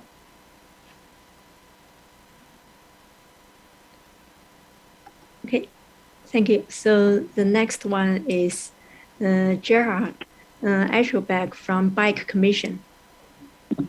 Well, thank you very much for the presentation tonight. I was wondering, related to the staff report and also to the commentary made earlier today about the 8-year period of establishment, which requires essentially continued irrigation. So I'm assuming all the savings will be coming from year 9 onwards, where I understand it can be completely turned off in terms of irrigation. So is that, first of all, is that correct? That's what pretty much the staff report says. I just wanted to make sure this is the correct interpretation. Right. I think Tay Peterson can speak a little bit to the irrigation protocols for the natural habitat. Yeah, once the plants are established and the people who are monitoring it can determine that, the irrigation can be completely removed and cut off and completely removed, because these are drought tolerant plants and they're adapted to rainfall. So the only problem we would have is if we don't have any rainfall. So that would mean we have a huge amount. If you go to the property today, and as we have seen the city in other locations like Memorial Park, those trees pretty much die within a very short period of time of stopping irrigation. So would that mean we are going to be essentially giving up on those trees? It depends on the species of tree. I don't know which ones are in Memorial Park. The oak trees that we're proposing are adapted to drought. They might grow more slowly. They might grow faster if you were to continue watering. These are decisions that can be made in a design, the final design. My question was more related to the existing mature redwood trees. I mean, there's a huge amount of those. Oh. Are you implying that those trees would be going away and they would be replaced by oak trees, or how would you deal with those? I mean, there's pretty much a huge amount of those trees today. Yeah, over time, those would probably not last. they would then become part of the natural habitat. And you know, if they are logs in the natural habitat, that's a learning opportunity to watch how things decay. They can also be used for furnishings. But yes, over time, it's probably likely that the redwoods are not native. Well, we know they're not native to that site, and they're probably adapted to the the irrigation that's happening now. So they're probably very shallow rooted, and it's likely that they won't survive over time. Assuming those oak trees will not grow within overnight, they will probably take, I don't know, the bigger part. You showed some really beautiful.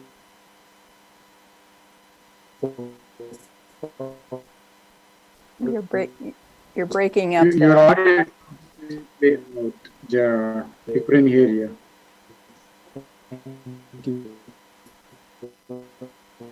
But those trees probably took. Let me turn off my camera. Sorry, I'm on a slow bandwidth today. So what I was saying is, if we think about oak trees, they usually take 30, 40, 50 years to grow to the level of maturity of the photos that you showed us today. On the other hand, if we stop irrigation, that means those redwood trees will die within probably less than a year. Is that the intention, that we have essentially a situation where we have everything kind of died off and we're going to wait for the next 30, 40 years until we have a canopy back that's kind of representative of what we have today? So I'll just interject a little bit here. There's been no set decision to continue or not continue to irrigate the redwoods. That again, we're at the conceptual stage. If we want to maximize water savings, we would choose to discontinue irrigation of it.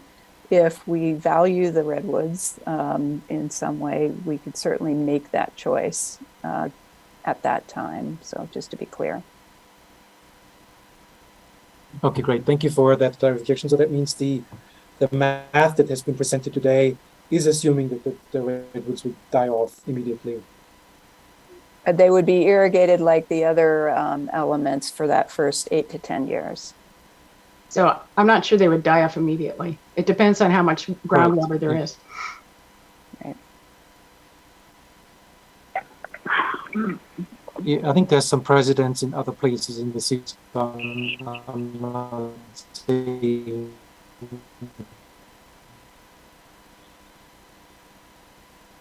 You're completely out, Gerard, so we cannot hear you.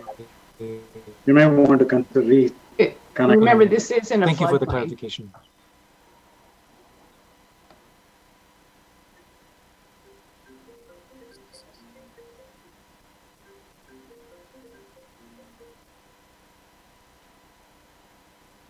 Chair, you can go, I think. Hello? So that's the end of clarification questions. And now we can go to public comments session. And I saw 14 people raised hand. And so each of the community member will have 3 minutes to speak. So the first one is Connie Cunningham. Chair, hold on 1 minute. If we can ask the public, everyone that would like to speak, can you please raise your hand now so that we can see how many people it will be, because we may have to change that timing. Okay. And I remember in the past, maybe people need to raise your hand before the first speaker finish her speech. So that means in next 3 minutes, please raise your hand. Otherwise, we won't count. We're up to 21 people, so we're gonna at least cut it down to 2 minutes each. Oh, yeah. If 3 minutes each, that will be too long. So yeah, we have to change the public comments time for each one. You can only speak for 2 minutes. Okay. We start from Connie Cunningham.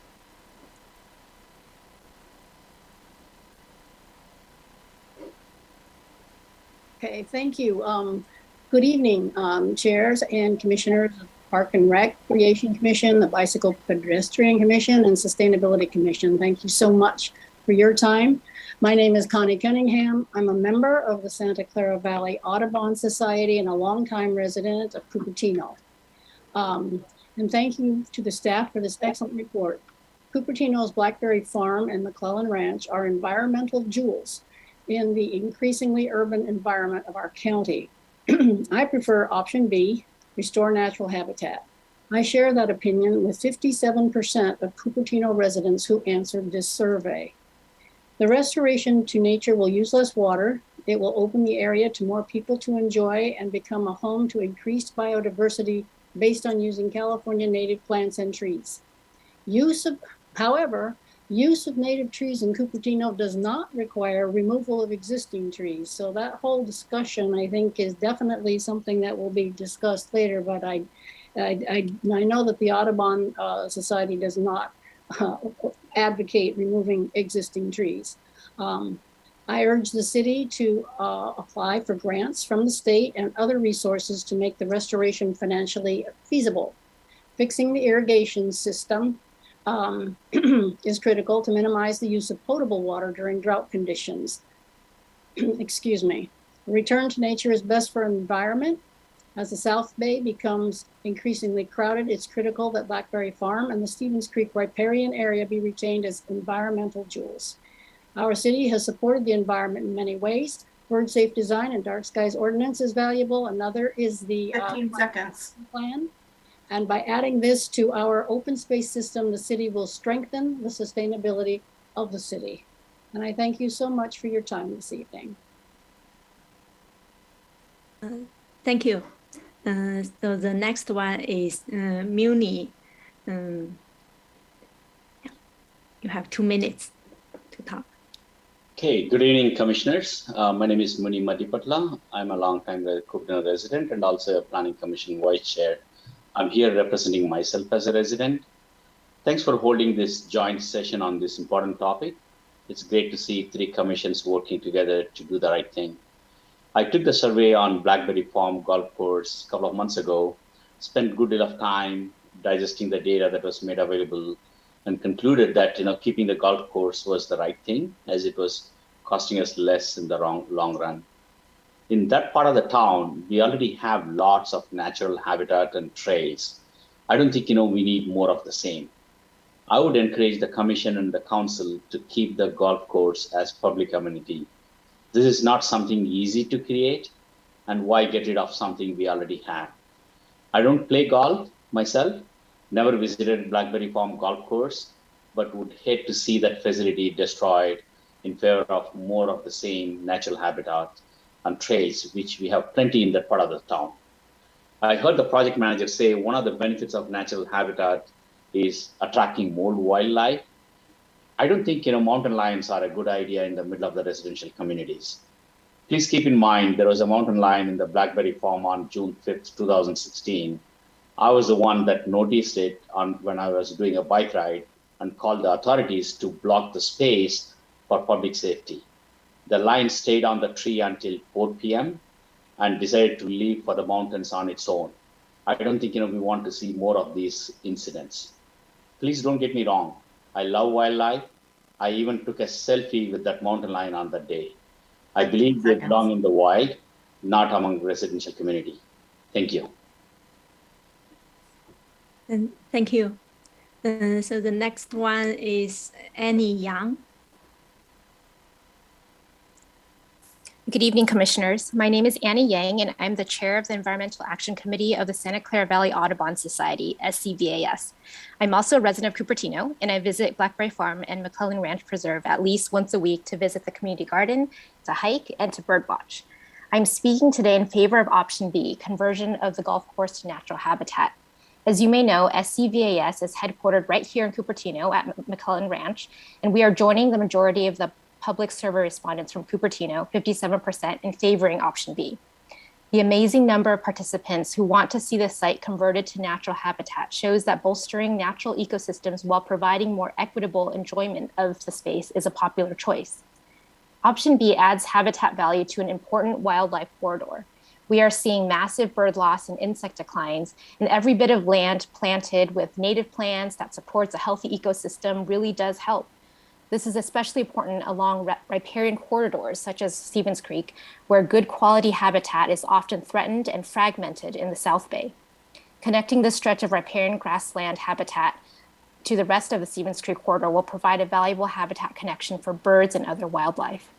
However, if the city does choose option A, we strongly recommend adding wildlife habitat as an improvement, such as complex native vegetation structures at the edges of the course, restoration of the ponds, trees, and avoiding additional netting.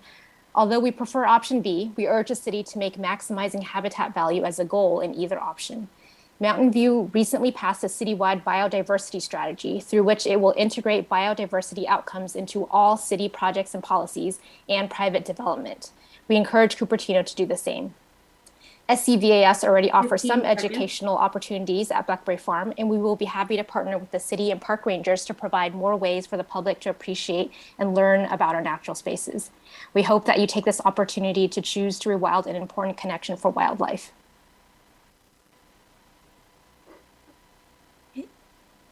Thank you. And the next one is Don Healthy.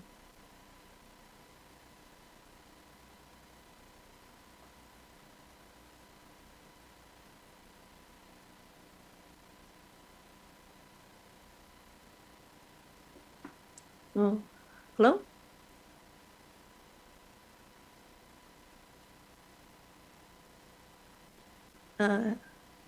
If you're not ready, maybe I will just go to the next one and come back later. So the next community member is Richard Lorenzo. Thank you very much. Can you hear me? Yes. Thank you to staff and to the commissioners. It's an excellent presentation, I think very informative, and appreciate the hard work you've put into it. I have a couple of points to make. One is the staff keeps referring to the pre-COVID number of rounds of golf per year at, well, I've heard two numbers, either 23,000 or 28,000. But in the last 2 years, it's been 41,000. So the fact that that already economically the golf course is favored should be dramatically more if the current trend continues.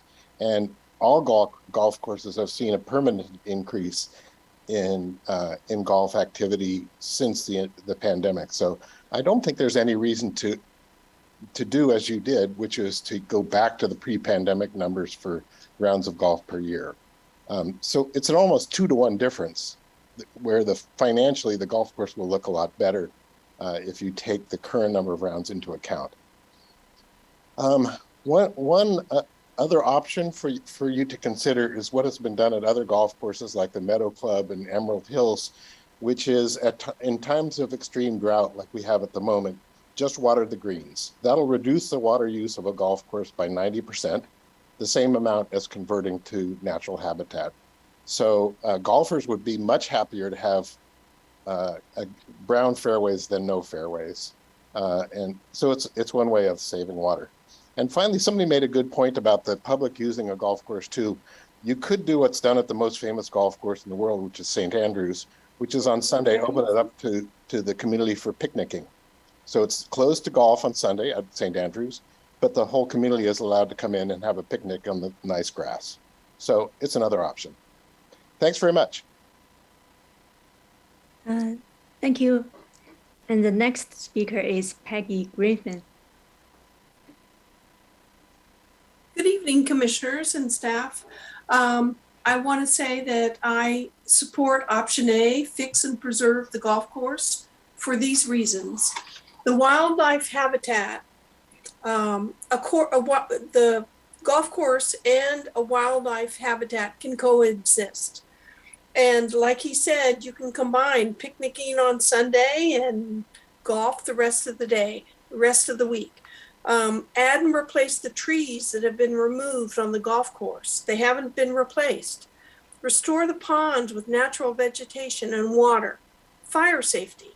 Having a golf course would be a fire safety corridor for adjacent neighbors. That's critical. It's a critical feature protecting our residents on either side of the golf course. Habitat islands, only 3 acres? What about the other 9 acres? Is this only Is this not encouraging a fire safety? Finances. I think the numbers are off, just like several other people have mentioned. Raise the fees. Golf rounds almost doubled from 28K to 41K during COVID. We won't go back. People have developed habits, and it's been 2 years. They won't go away, and yet you don't mention this. They say it takes 3 weeks to develop a habit. It's been 2 years. You need to up the fees. It should have been done several years ago. Currently on the Parks and Rec list, all the beginning golf classes have waiting lists.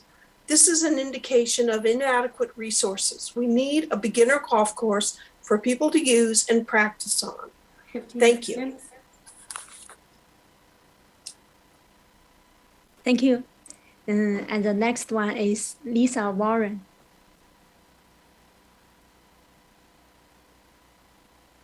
Thank you. I hope I don't start breaking it. Okay, first I just want to make a few points. Lush is not required for golf. Many popular courses in the area are scruffy. It's been mentioned by other people. The way I see it, the overall option preference does not reflect an overwhelming preference for either option. I am personally in favor of keeping the golf course. I am not a golfer. I am a walker, hiker.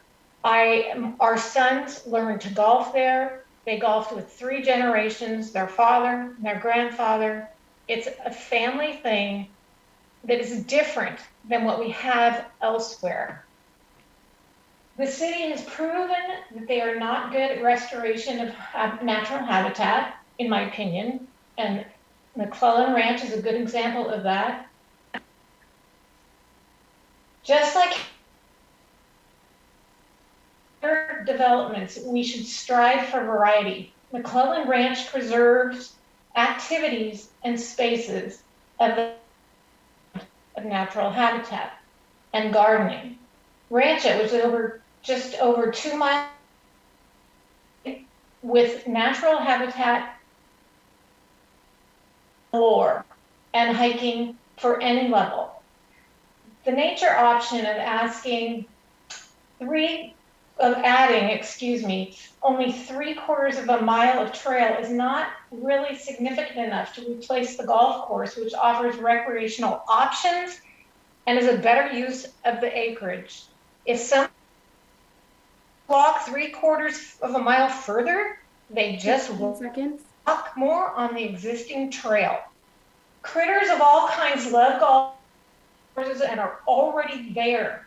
They are not currently missing from Blackberry Farm site. While I respect the Audubon enthusiast, why are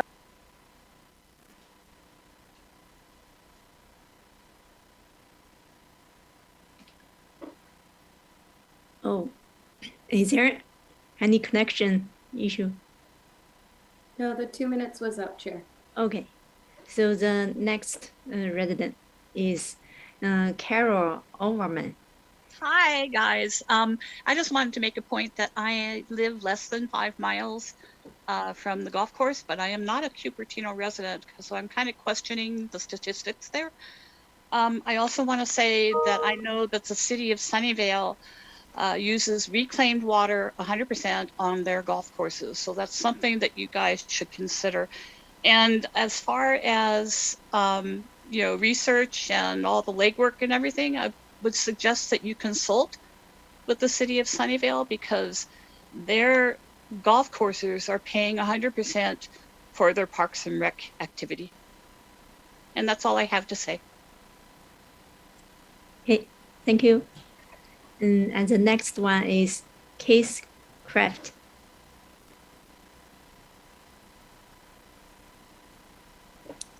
Hello?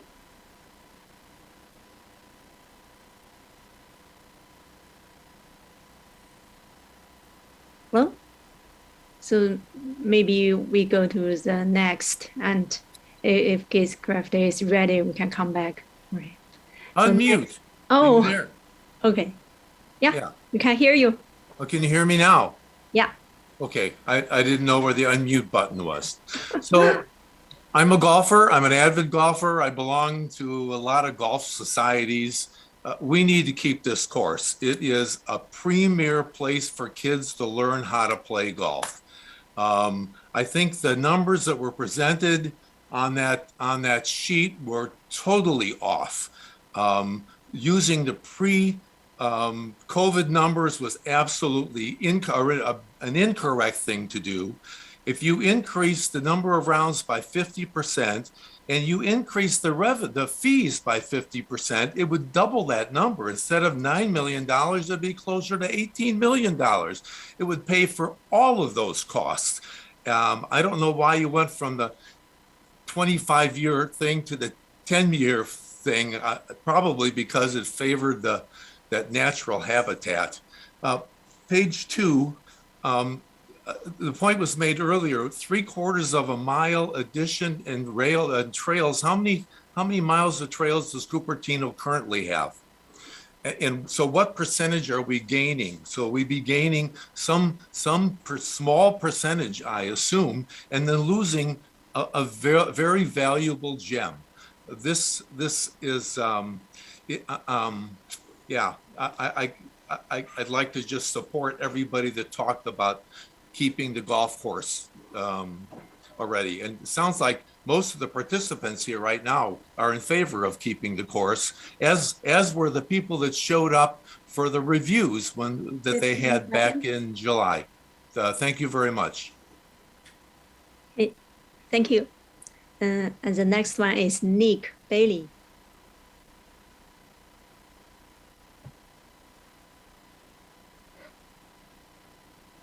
Can you hear me? Yes. You can hear me. Good. Thank you. Thank you, commissioners and everybody involved today. And hi to Keith and Richard. I support keeping Blackberry Golf Course open long term. The golf course is celebrating its 60th anniversary, which is quite an achievement in its own. And I think there's no better way to celebrate that than reinvesting in the core asset that the Cupertino Parks Recreation Department has right now. As noted in the Parks and Recreation Master Plan, 74% of questionnaire respondents believe that a greater variety of facilities and programs is important, right? So that's hard stop number one right there, is while trails and parks are important, so is keeping a variety of options open. And obviously over 40,000 people use this option a year, including a lot of Cupertino residents. I think that there is also this assumption that Deep Cliff will remain open, and it's important to note that Deep Cliff is on a year-to-year lease with John Talashak, the owner of the property, right? And at any point he could decide that he wants to shut down the golf course, and then Cupertino could go from having 2 golf courses to 0 golf courses very quickly, right? So it's up to him when he decides that he wants to shut down the golf course, something he's already talked about in between. And the other thing is, keeping the economic part in it. If you have 40,000 rounds a year and 20,000 of those rounds are coming from non-residents, they're all visiting the gas stations, the restaurants, the bars, everything else that along with that. And finally, my point is, option B, the only driver of that is water usage and drought considerations. And there's companies out there like Waterworks Engineers who can do a real study, a real feasibility study that hasn't been done in over 10 years for using recycled water. And it's not really fair on Matt or Chad to investigate that themselves. We should invest in that.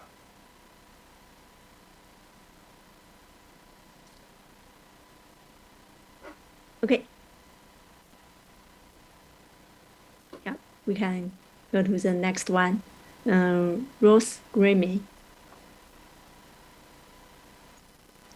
Hello, commissioners. Thank you very much for the opportunity to speak. Thanks for getting together this evening, and I appreciate the staff report. Special shout out to Gopal, who was a former library commissioner with me. So nice to see you, Gopal. I'm speaking on behalf of option B. I'd like to see the area return to natural habitat.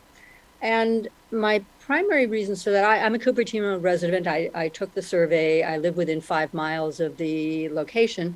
I'm somewhat in the minority in the respondents in that I'm at the older age range, but I'm in favor of the natural habitat selection. So I think that the 60%, roughly 57% of the Cupertino residents that voted towards the natural habitat restoration, and the fact that they skew in age range to the younger age ranges, I think demonstrates that that's a choice that speaks to the future of Cupertino.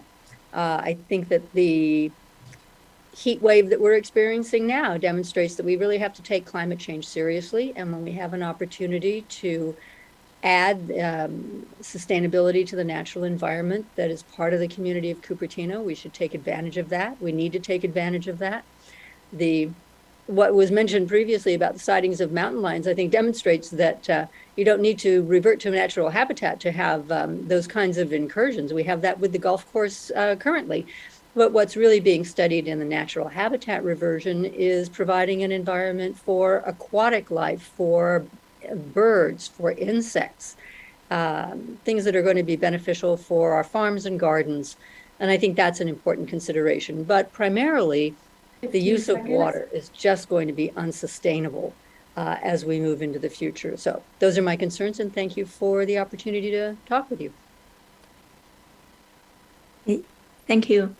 And the next one is Andy.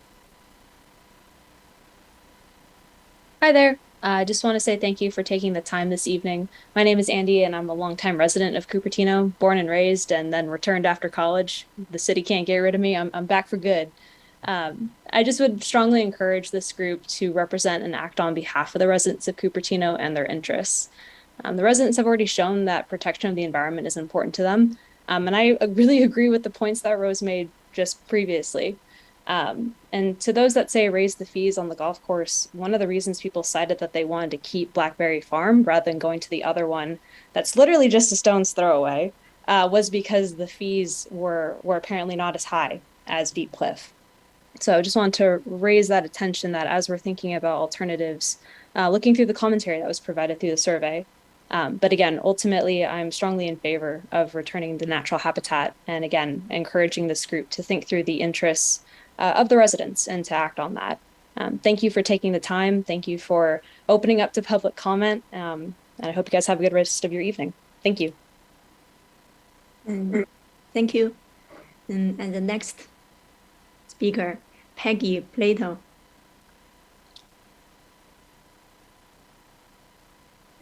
Yes, hi, thank you. I'm actually a member of the family that sold Blackberry Farm to the city, and my parents and grandparents put in the golf course.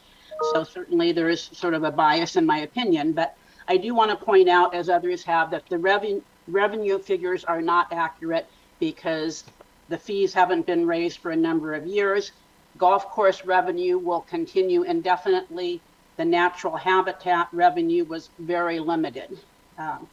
That's one point. I would suggest that possibly the difference between the residents and the non-residents is that non-residents have access to natural habitats in their own cities. Oftentimes, they may not have access to a golf course. So they're coming to Cupertino to use the golf course. We have natural habitat, or Cupertino has natural habitat in McClellan Ranch and in Blackberry Farm, the park. So an assumption that more people will use natural habitat, I don't know that that's supported because there are opportunities currently. Whereas if the golf course is removed, there is no opportunity for golfing on a short course like Blackberry Farm is. And my final point is you presented descriptive statistics from the survey.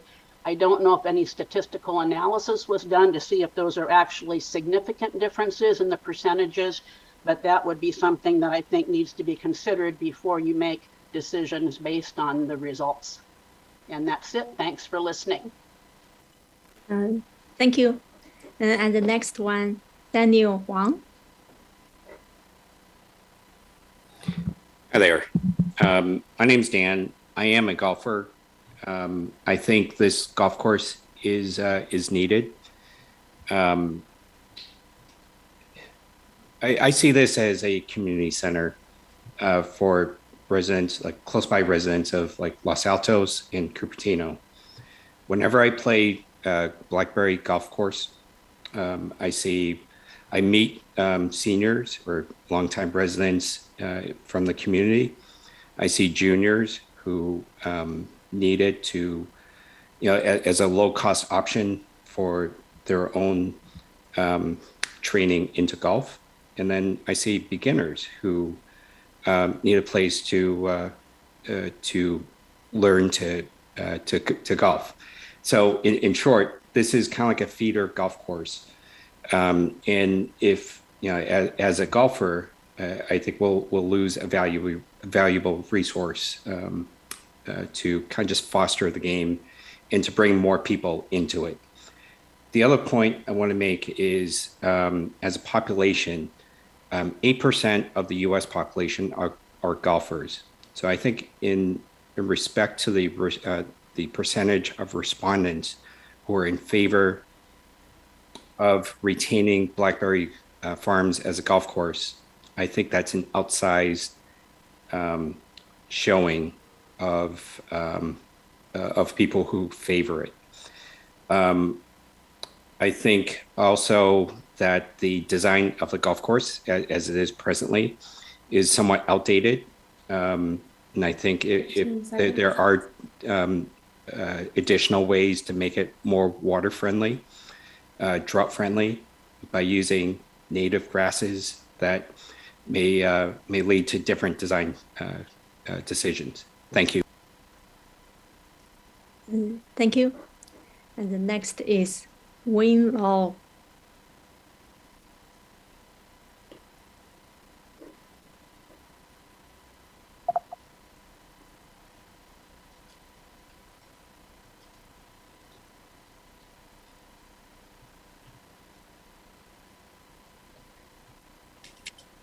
Hi, sorry, I was on mute. This is Law, and I want to thank the commissioners, all of you guys, for asking really great questions to help us understand the situation. I'm a longtime resident of Cupertino, just raised my kids and got some free time to enjoy myself, which is the golf game. I want to first point out that option B of having the natural habitat, we're just adding three-quarter miles of trails, less than 1%, if that much, of the total park space available to the people. But we're taking away 100% of a public golf course available to the public. So are we saying that golf game can only be a rich man's game? Secondly, who are we taking this away from? Well, we were just told that 78% of the pass holders of Blackberry Farm are seniors. So we're saying that we cannot allow them to walk the beautiful sunset stage of their life with dignity by staying active, staying healthy, getting up early, getting a smile from the doctor when they go see the doctor. We have to do that to them. Lastly, we were talking about water. Well, golfers, we are not critical. We are not asking for plush and green fairways all the way. No, just give us, just like another speaker just pointed out, brown fairway is better than no fairway. We really need this golf course. And also, we are all going to grow old. And as our knees start to complain about us playing tennis, golf is a good game to pick up. And it is not too late, even in your 50s, 15 seconds, you can still do that. So I urge that we keep the Blackberry Farm golf course as is and do repairs to it. Thank you so much. Thank you. And the next speaker is John Anos.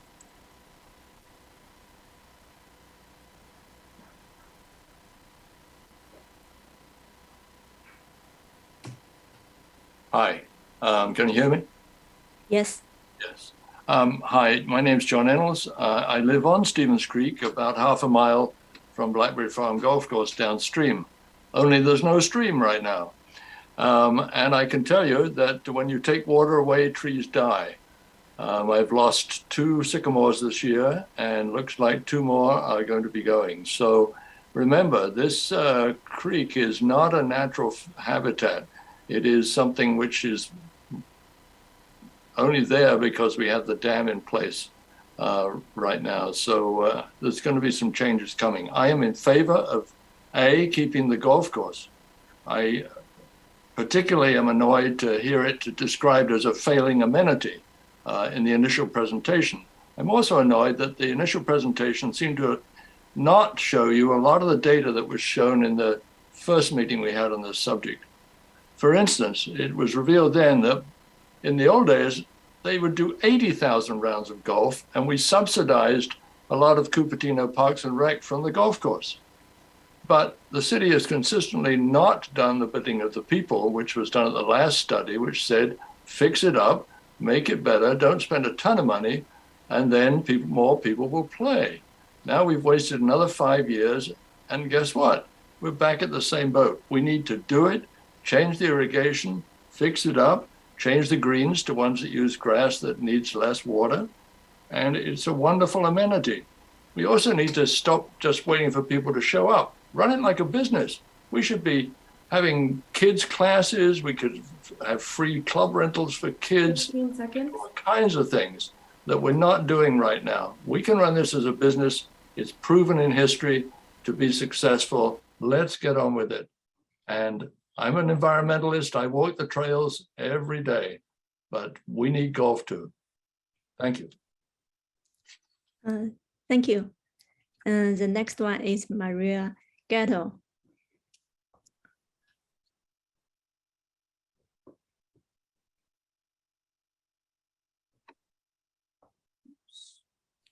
Hello, can you hear me? Yes. Yes, sorry. Thank you for allowing me to speak. I've been a resident here of Cupertino for 60 years, and thank you to those who donated the land for Blackberry. I feel very strongly that we should continue to have a golf course in our community. You know, if you walk from McClellan Ranch out to Stevens Creek and back, you get your 2 miles. And I don't think we need any more in environmental areas. Also, if you've ever golfed, there is sometimes deer on the course. I don't know if it's so much at Blackberry, but we do have some little creatures around. So it's not without seeing some a good environmentalist there. And I think there is a way to recycle the water if we have to. And also, what do the football players do? They play on other kind of turf. If we need that kind of turf, let's go for that. But, you know, I think it's sad that this even came up, and I'm sorry I didn't follow this in the beginning, how this was precipitated, how this all came to pass. But I do think it's an important area for our children and for future residents of Cupertino. As I say, I've been here a long time. I've seen Cupertino grow. I remember when there was one side of Stevens Creek was higher than the other. I've been here a long time. I've seen all the orchards go away. We can't allow this to stop. We need to continue with this golf course. Thank you. Thank you. And the next speaker is Elaine.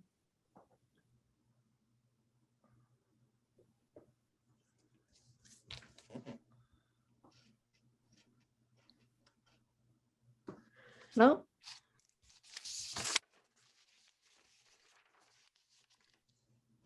Hello? Is Elaine still there? If not, we will go to the next. Can you hear me now? Yeah, yes. So I've been here 15 plus years, and for the survey, I especially made trips to go to see the Blackberry Farm golf course, and I fell with love with it. It just feels so right. It sits so well in that area. And those beautiful redwood trees, they make you feel good even before you walk in. And I've heard such wonderful suggestions. If it was open one day a week for people to walk and for picnicking, it would be great. And as to the Audubon Society, I visit Berkeley regularly, and they have the Tilden Park golf course. I saw an Audubon Society sign there saying that this is a friendly golf course to the Audubon Society. So there must be a way to make it the best of both worlds, to encourage birds to come here at the same time. It won't take much effort. It's up to our ingenuity. And I'm so glad to hear that Sunnyvale has already a very good recycled water program. A cursory search on the internet told me that Apple Computers spent $4.7 million to help to bring recycled water for their campus. but then the city of Sunnyvale chipped in 3 times that amount. So Sunnyvale is our peer group in cities, whereas Cupertino is concerned, why don't we listen to one of the speakers and learn from Sunnyvale? I saw a lot of happiness outside the gates, and these people are waiting for their golf buddies. We need more happiness in our world. And kids in Cupertino, my impression is that there are a lot of cram schools and there should be more opportunities to bring our school children to learn and play golf. Thank you. Thank you. And the next one is Rhoda Fry.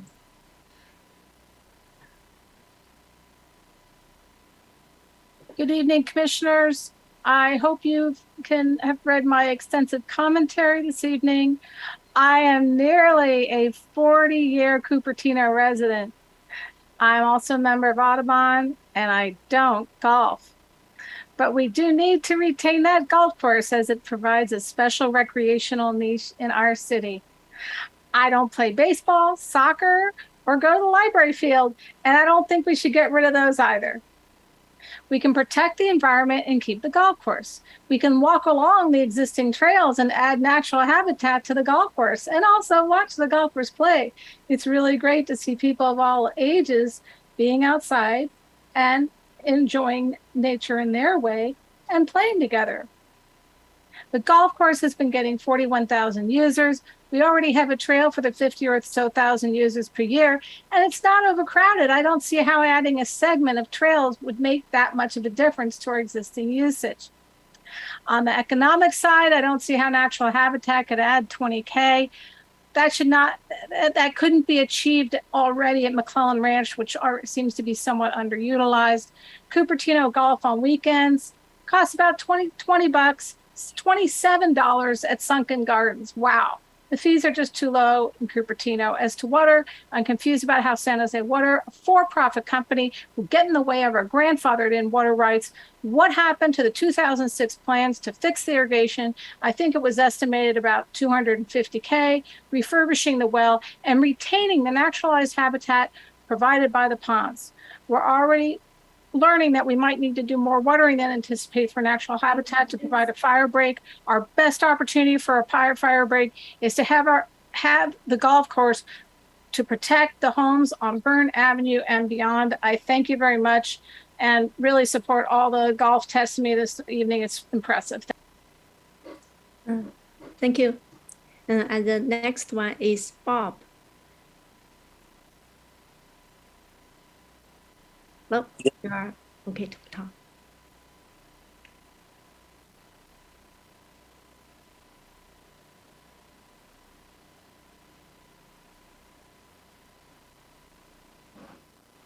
This is Bob again. 26-year Cupertino resident. I support option B, and I'm not going to elaborate, but 20 years down the road, I think people will look back and say that the council made a really wise recommendation and created more natural habitat. Cupertino is the leader in preserving natural areas, and I think we should continue that trend and be the type of community that everyone looks back and say that was the right thing to do. That's all I have. Thanks. Thank you.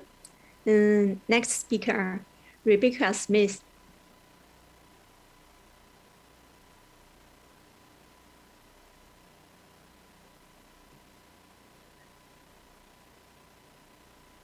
Oh, looks like I cannot unmute her. So could anyone take a look? It says she used an old version of Zoom. We cannot unmute. Could anyone help?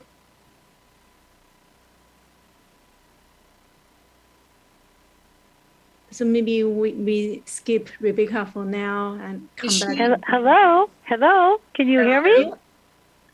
Yep. Okay. Can you? Hello. Thank you. My apologies. I'm on a phone. Originally was on the screen. My name's Honorable Chair and members of the Commission. My name's Emmy Moore Minister, and I'd like to thank you and the city for your community outreach and the seriousness you've taken towards the subject. I serve on the California Alliance for Golf. It's an organization that represents all segments of the golf industry. And we work to help protect the game and obviously public courses such as yours. I'm also the founder of Doctor's Orders Play Golf, and as some of the speakers spoke earlier, golf is good for your health. And yes, it's one of the few games or only sports that, other than possibly walking, that a grandmother, a parent, and a child at the age of 4 or 5 up to the age of 90 can play together. Now, if you were looking just at golfers versus non-golfers, I mean, you wouldn't take the swimming pool out, and you probably wouldn't take the tennis courts out, but you do have a high representation from those who do play golf in your community that do want it to stay. I hope you'll take a look at it. Thank you for utilizing the National Golf Foundation. I'd like to just share a stat. This looks a little bit bigger than outside of our Silicon Valley, but the state of California right now is short. Even to reach the national average, we are short. We need 533 more courses. 533. I hope you will maintain this course. The golf industry is able to help you. The golf course superintendents are extremely knowledgeable, as the consultants will tell you, and can provide you some information. There is an Audubon Society, Audubon International, the Audubon Cooperative Sanctuary Program. We would encourage you. That would be something to take a look at, where you can have education, you can have golf, and you can have the natural native habitat all under the same piece of property. So I hope you would take a look at it. Someone did ask about children, and when it comes to kids,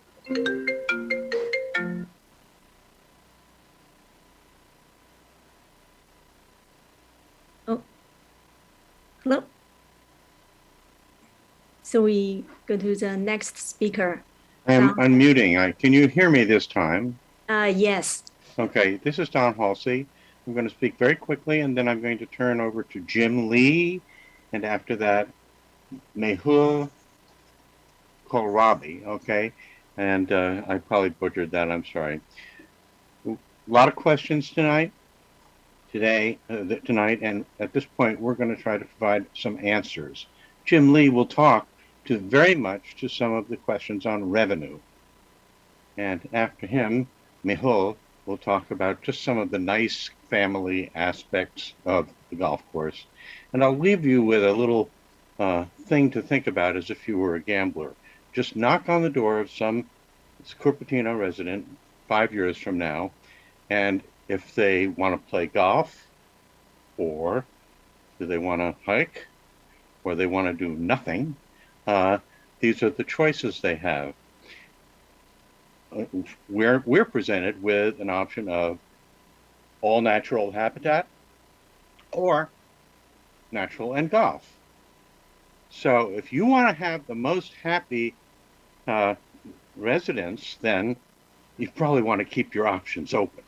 And with that, I'll let Jim talk to revenue, and I guess he gets 2 minutes, right?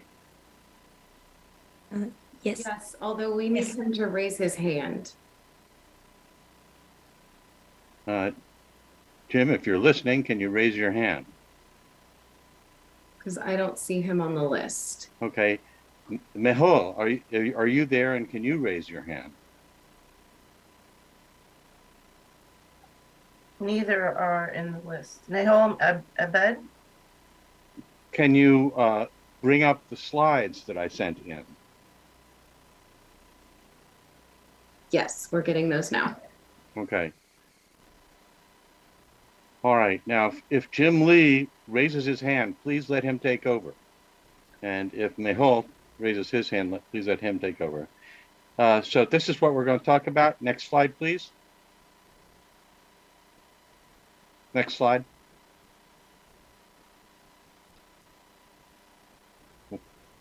One at a time. Yeah, okay. So we're going to look at these comparative costs over 25 years. You already saw the table, so you kind of know what's going on. Next slide. Table came from this course that the city commissions some consultants to do. That's just some overview to let you know where the cable come from. Next slide.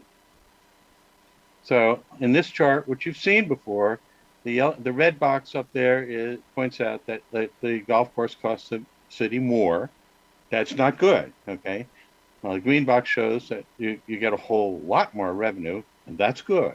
And the blue box shows that the $2 million of difference favoring the golf course at this point, without fooling around with the numbers. It's just we're starting off at 2 million.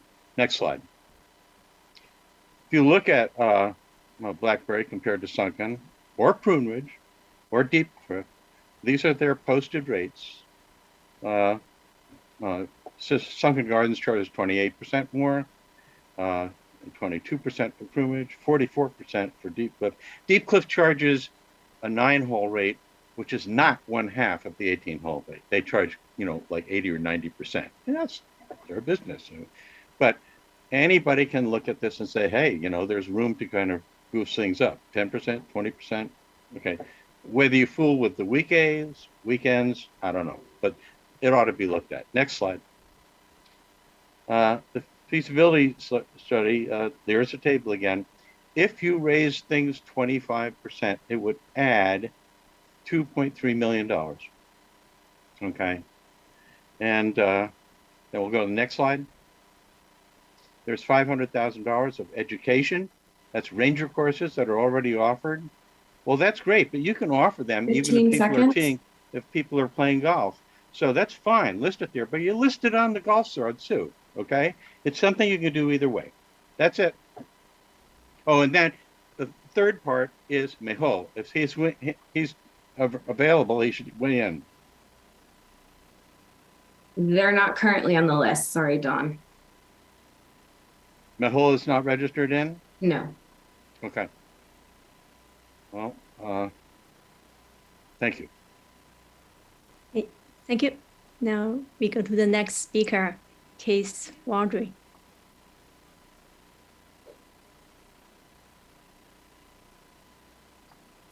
Hello. I don't care if it goes golf course or nature, actually.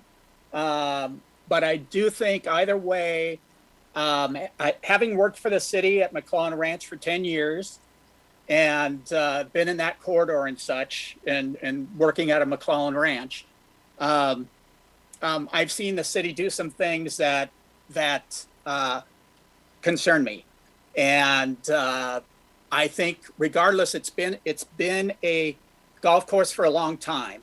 I think the city needs to disclose what chemicals they have used on the golf course, because I have seen them use chemicals on the community garden, specifically glyphosate, and the community garden, which is called Roundup, which the community garden is supposed to be organic. And the previous regime, nothing to do with Rochelle here, the previous regime who was in charge had no idea what they were doing, and glyphosate was sprayed in the garden boxes over there. And it's still called on the webpage an organic garden. And I don't know that it was necessarily disclosed. And so regardless if at the golf course, if you keep it golf or you make it nature, the city needs to disclose it, right? And also it's next to the creek, and if the runoff goes in the creek, it will affect the life in the creek, right? So it's just a matter of being honest and upfront about it. And I hope that people look into it. And I am free anytime for conversation. So thank you very much. And thank you. So the next one is Alan Takahashi. Oh, can you hear me? Yes. Hello? Oh, great. My name's Alan Takahashi. I'm a coming on 30-year resident of Cupertino. I'm actually an ex-planning commissioner and bike ped commissioner. I'm very much in favor of option A. Blackberry Farms is a jewel. I've heard that mentioned at least 2 or 3 times. Lisa, I appreciate your feedback on this. The reason it's a jewel is it's a family course. It's a small course. This is the course I've taught both of my children how to play golf. It's a course where you learn, and it's a fantastic little course. And taking it away, it's gone forever. And you take that away, And I would encourage non-golfers, who are generally the people that are in favor of removing it, to go there and learn how to play golf. It's the best course to learn how to play golf. And once you learn, even if you're not good, which I'm not good, but I still love to play, it's such a great experience to be outside. It's green, it's not brown. I mean, and that's the cost of the water, and going to reclaimed water is definitely the path forward. But it's such a fantastic experience to be with your family.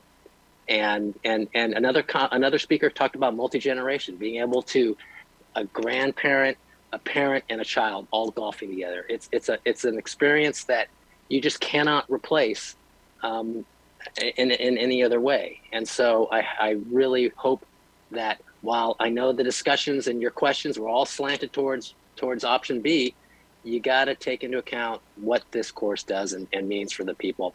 And the fact that it does generate revenue, and everybody's saying you can generate more revenue, is a good thing. And you're pulling in revenue from outside the city. And there's just so many reasons to keep it. And please listen to those reasons. And a compromise solution works just as well. And that's another thing that's been put out there. So thank you for the time, and thank you for all your work, because I know being commissioners is work. So thank you very much. Thank you. So it's the end of the public comments. And the next session is the commissioners can start discussion. Chair Shu, may I interject real quick? Okay. Do you mind if we do just a quick 5-minute break, just so that the commissioners could use the restroom real quick, and then we can come back? Oh, yes. Yeah, it's already 6 minutes past 9. So I call a 5-minute break for everyone. We will come back at 9:11. Thank you. Thank you. Thank you, Jessica. Coming back, in the interest of time, I would like to request that we allow 3 minutes per commissioner that would like to have comments, and see how that goes to begin with. Okay. Thank you. Yeah. So yeah, we also have 3-minute limit for each commissioner, and the commissioner started to raise hand. Okay, first one, Carol Stanek. Hi, so before you start counting my 3 minutes, I'd just like to ask a clarification of you of what is it that we're working to accomplish here? And if we can get clarity on that. I know some people may have an expectation that we are to come up with a recommendation of option A or option B, or are we just looking for feedback to the council? If you could clarify that. I have some thoughts about how we could do it as well, but I'd like to hear what you think, where we're going with this. I'd like to direct that question to our CIP team.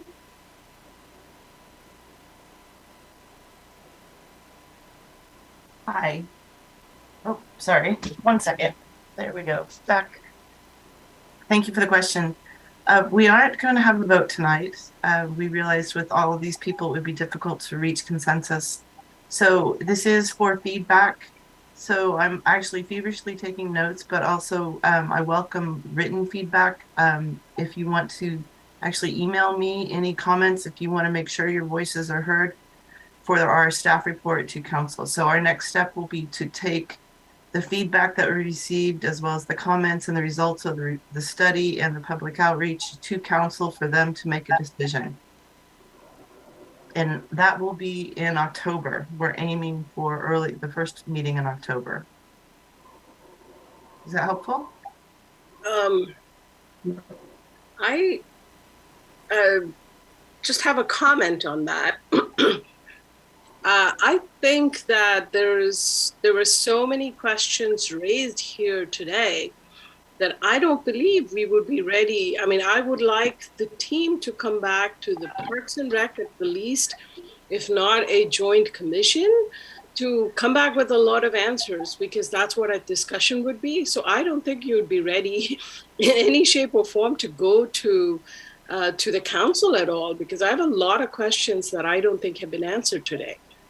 If I may, the council has also asked for the feedback because they understand that the public has been very actively participating in this, so they want to have an update, and it is their discretion to defer action and to get further questions.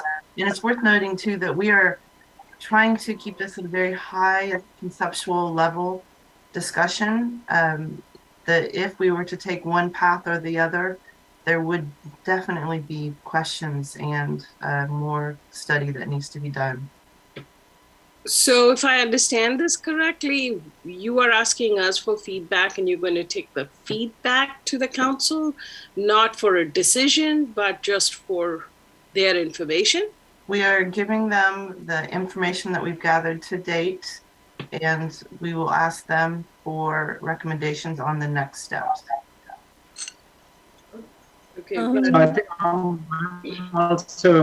I'm speaking in the middle chair, but I wanted to make sure that a lot of unanswered questions, I don't think that we just provide all those things and run down. So I wanted us to really make some consensus somewhere, but looks like we are not. So I'm just putting that in place, supporting Commissioner Sashi's one. Are we going to have a discussion right now? Yeah. Okay. I have, you know, a lot of comments. So I'll wait for my turn. Okay, thank you. Okay, and I have a question for the discussion just now. Does that mean the council member asked for update of this item? But last week I met some council member, and I don't think they pushed this item to be discussed. So yeah, I don't know who is pushing this item to be updated. Maybe they think it's okay for more time for discussion.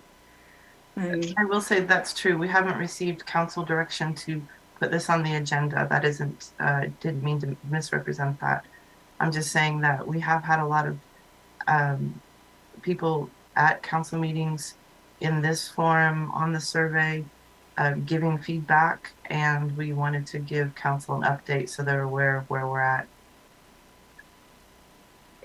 Yeah. We have reached, it is worth saying that we've done what council has asked us to do, which is to do the 2 studies. And it may not have all the answers, but it does have enough information perhaps to take a direction from. It is once again in their discretion to decide that or not. And the commissioners are welcome to advise council to not make a decision as well. Okay, got it. Thank you for the explanation. So now we can start from Carol Stanek. Okay, thank you. Do I have a timer somewhere? Let's see. I'd be happy to watch a timer. I have a timer on my phone. I'll let you know when it's at a minute. Okay. I get a minute or 3 minutes? You get 3, but I'll let you know when you're down to 1. Okay. Thank you. Thank you. So the way I was thinking of this is that, you know, the city, the residents, and the community members have all weighed in on the surveys, and we have a ton of data. And I don't think that, you know, necessarily one recommendation from the commissions of A versus B is really going to help them. I think council's going to go their own direction and make their own decision based on what they see. I think the value from my perspective is, I would hope, giving council some feedback on, if you go with option A, here's the things I think we've heard from the public that I'd like them to consider.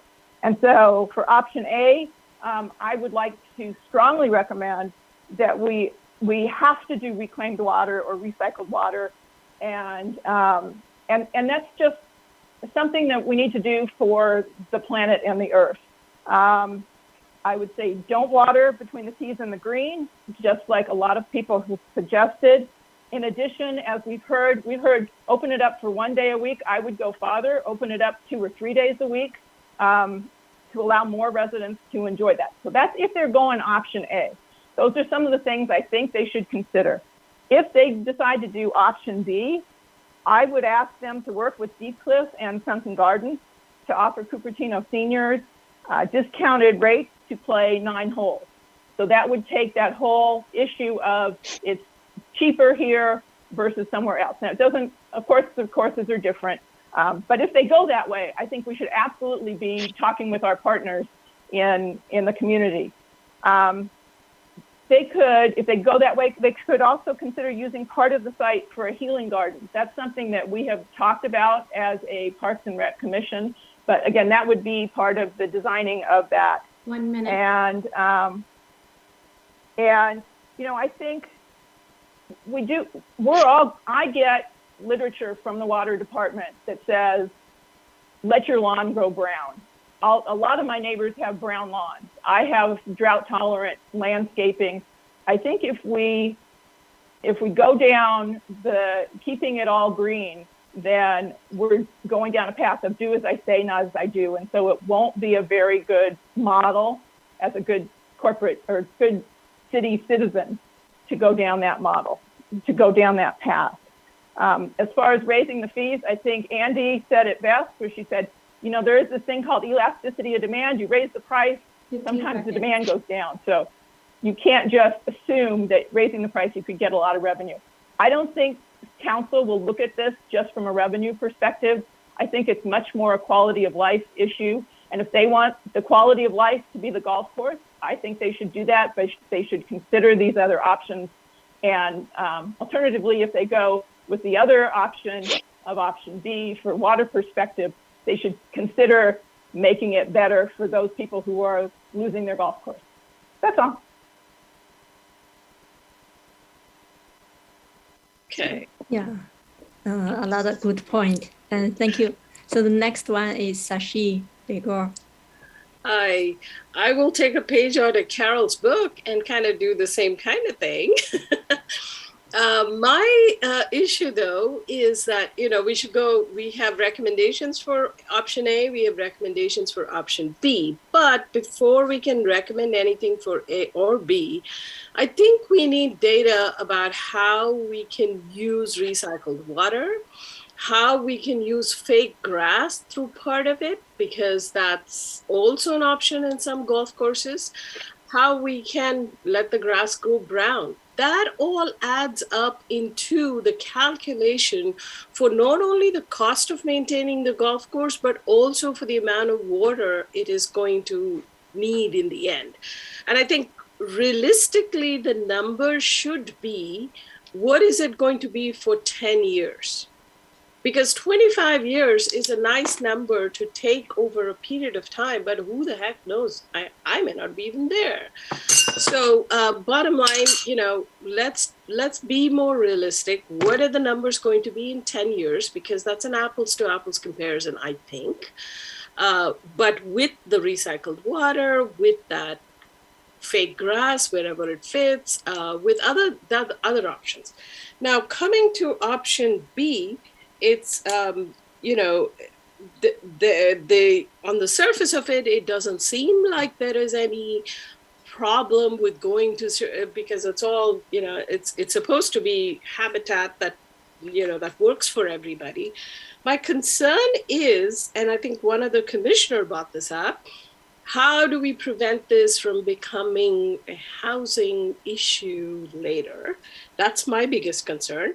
Not that I have any problem with housing. I just want to make sure that we have some reasonable way in which we monitor what's going on here. And the other issue that to me is a bigger problem with regard to the option B is this whole fire study. I know we talk about, oh, we can mow this grass, we can do this, we can do that. Is that all,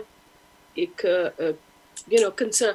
Is that all being calculated into the cost of maintenance? And more importantly, I mean, we want this place to be safe more than anything else. And we cannot create a problem. And if it gets hotter, everything is more likely to be on fire than not. That's so option A, option B, but I think we need a lot more information before we can make a recommendation one way or the other. Yeah. And so next one is Gopal Kumarapan. Thanks, Chair. And I started my clock too. I think, first of all, I started with it. I don't think that we are in a position to go even give an update because we have a lot of data or like questioned by we listened to, there are like 25 people talked about it. Many people questioned about the data we used to calculate the revenue, to calculate the numbers on it. And then why can't we use recycled water? There are a lot of things put in which are very, very valid. And if you don't, if we're just going to present the table comparison and just put this as a question on it, that means you're misleading the council because we are not going back and listening to the community. So I would strongly suggest, and this has to come back to the commission, because one of the reasons why commissions are set up is for the council to go and delegate and do the work rather than them doing the work. And if you're thinking that, okay, you've given enough feedback, you know what, I'm going to make the council to make a decision on critical one, is absolutely wrong. And I can write individually to our entire council. They can get an update, but they need to get an update with the right data, which has to be justified. A lot many people ask the question, what is that? Why are we considering the pre-COVID data, not the current one? Then I asked the question about latest irrigation system, what it means. I don't think that these are all like just tossed away as a feedback. So I strongly urge, and there is no rush, that decision to be taken in October to the council. And I would strongly write to the council, absolutely. But in the update, I don't want the update to go as with the same data, but just as oh, these are the feedback we got it from. No, the feedback is based on the data you have it itself. That means they are questioning the community is questioning our way in which we analyzed. Then we need to go back to the board. We cannot ignore those things. So that's a strong thing that I wanted. And also, I like to make sure that I think Jeff made a great comment. I never thought that you can have a cake and eat to it too. Always I heard that you cannot. But I think he put in a very good thing saying that you can, and you can become merging of these two. And in that case, why can't we be putting another third option that we're going to retain golf ground and then going with a little bit expansion or reduce it by 2 acres, which will bring in the cost saving of 21%. And also you can add some natural habitat. And also one of the other member of the community talked about Audubon. We can coordinate with Audubon to bring in some more. There is an option. So why are you going as a binary answer, one or either? So we can go for a third option. I think these are all very critical input from the community. And absolutely, I strongly recommend we have to go back to the board, put those three to go back in, and we have one more discussion with the commission before we give a data-driven decision to the council. Let's not get the council to go run around all over. It's utter waste of their time. So that's my input. Okay, thank you. So next one is Steve Poon. Hi, I'm Steve Poon. So I'm in sustainability, but I guess based on what I have heard today, right, and also the survey, it's clear that you will never get the public to agree to one direction, and it's pretty evenly divided, right? And I'm not a golfer, but I think I agree with the people who want to go with option A, because we already have a lot of habitat, and if we take away the golf course, it is gone forever. And I think if we need to find ways to reduce water usage, I think bringing recycled water in will be very good, even if it takes a long time, because it costs, say, maybe $40 million, right? And if we bring that in, it will not be just used for the golf course, but we can use it in other places as well, in other parks in the city. So, and I don't know if we can decide, or I don't know if there will be a vote today, and what I don't think there will be an unanimous recommendation to the council, even within the commissioners. But we may want to, even if it's a very split vote, we may want to take a vote anyway, so they understand what is the input of the public and the commissioners.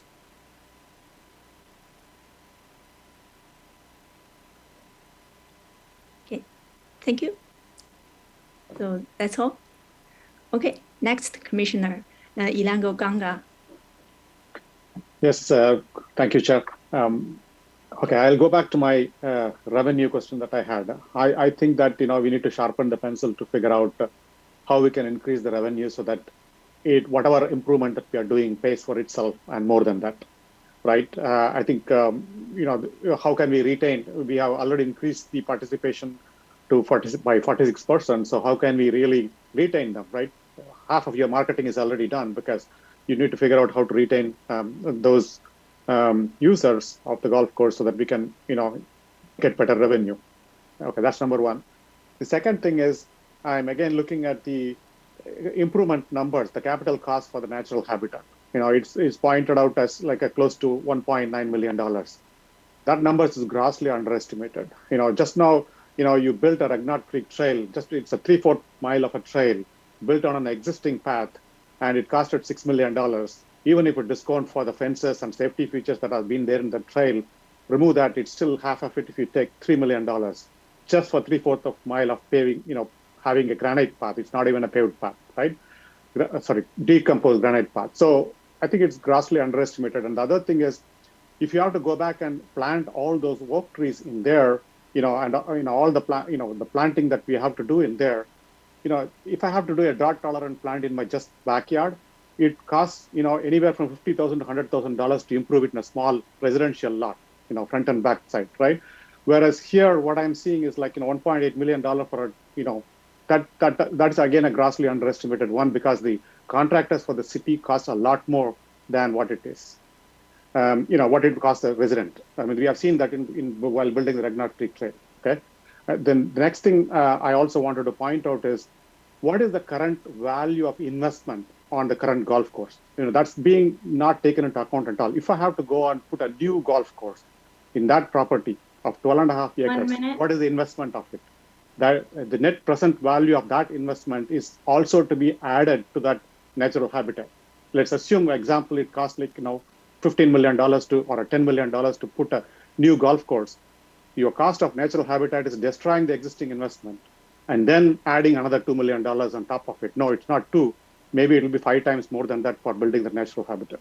So that's something that you need to account for it, and it needs to be documented as well before we take it to the council. Initially, I thought that, I kind of looking at it neutrally, but now after listening to all these things, just for a 3/4 of mile of a trail and rest of it is natural habitat, I think you need to look at how we can use the existing golf course in a more efficient way and protect the current investment and just add incremental investment. Okay. That's pretty much what I have. And I need to see that data. And I think we need to take a recommendation from the commission, joint commissions to the council and not just go with, ambiguous information there. Okay, thank you. And the next commissioner, Seema Swami.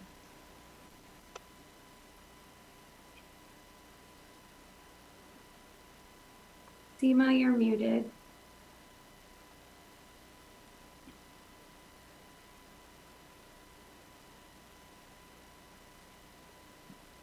Samara, we couldn't hear you. There you go. No, now it's okay. Okay, great. Tirshu, thank you very much. I'd like to strongly reiterate what Commissioner Gopal Kumarappan and Commissioner Sashi Begur said. Here's what I think. There have been way too many questions, way too many open issues, and these are all very good. We need to have the ability, and this was a perfect forum for us to air those questions and concerns, but we are nowhere close to a particular direction in which we have all settled down. So I would also strongly reiterate that let's not take this to the city right away before we get more direction and more answers. I would actually, for example, 2 questions that really come to my mind is one that Commissioner Begur also said is we want to have a good understanding of, and this has not been brought up at all, artificial turf. What is its implication to the environment? We have not even considered that. It never came up, and it's a great suggestion. And certainly some golf courses have that. Secondly, the other issue is one of, I would like to understand if we retain the golf course, then does the city continue to have control over the land? Or if we convert it to natural habitat, then does the state as a whole have the ability to rezone those those that particular piece of land. So I'm not saying I'm inclined one way or the other, but I definitely need the answers to be able to wrap my head around it.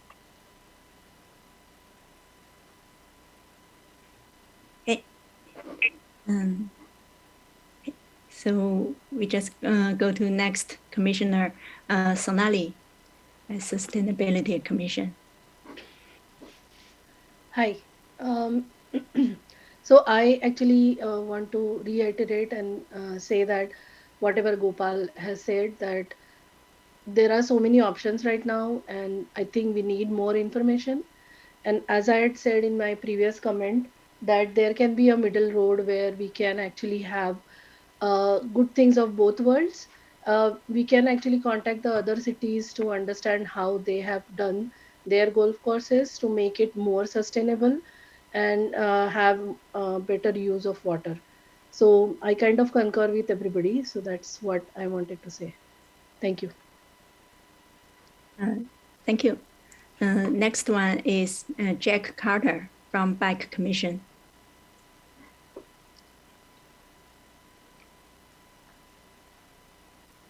Jack, you're muted.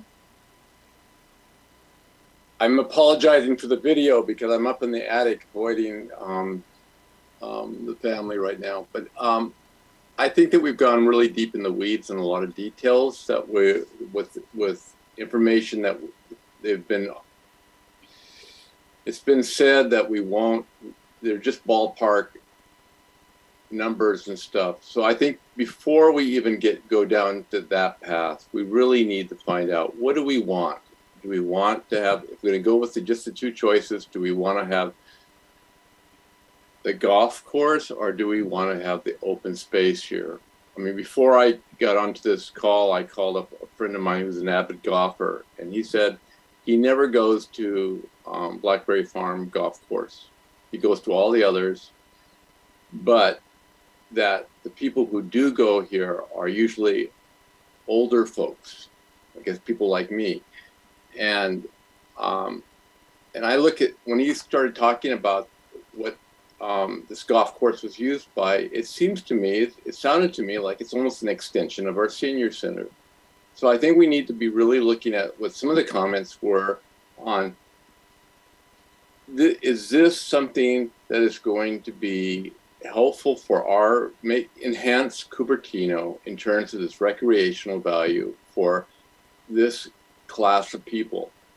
And as opposed to, is it going to be $5 million more or $5 million less, you know, and all this other stuff. I mean, basically, once you decide what you want to do, you know, whether or not you want to make the library field a cricket field.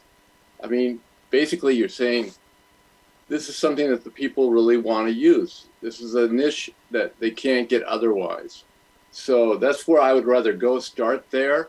And then once you make that decision, then you go in and really nail down, okay, well, how can we make this work financially? Anyway, that's all I really want to say. Oh, nope, I'll be like the rest of you. I have another one.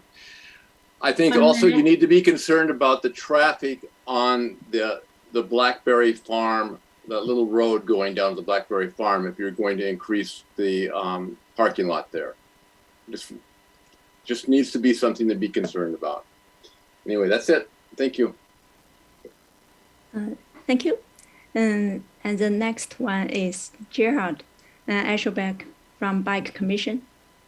Well, thank you. And I couldn't agree more with the last comment from Jack Carter about kind of figuring out first what we want to have and then working towards a plan. It feels like we have been presented two kind of options today, and quite frankly, I'm not convinced that we're going to be successful in that kind of conversion process.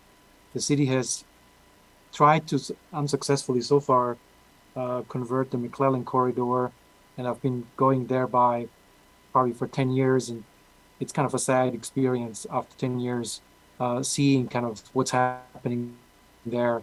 So I consider this not necessarily a success story, and I'm not convinced that we would be successful in this journey here unless we do something majorly different. So I think there's some work needs to be done here to really convince a number of folks here that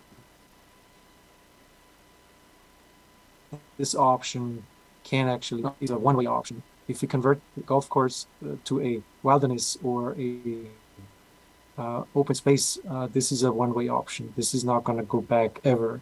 So I think we need to be really thoughtful and careful before we make such a decision to go into this direction. Thank you. Thank you. And I also have some idea to share. So tonight is a great meeting. Commissioners and community members, you brought up so many new ideas and you asked good questions. Yeah, I really think our city will benefit from all this information.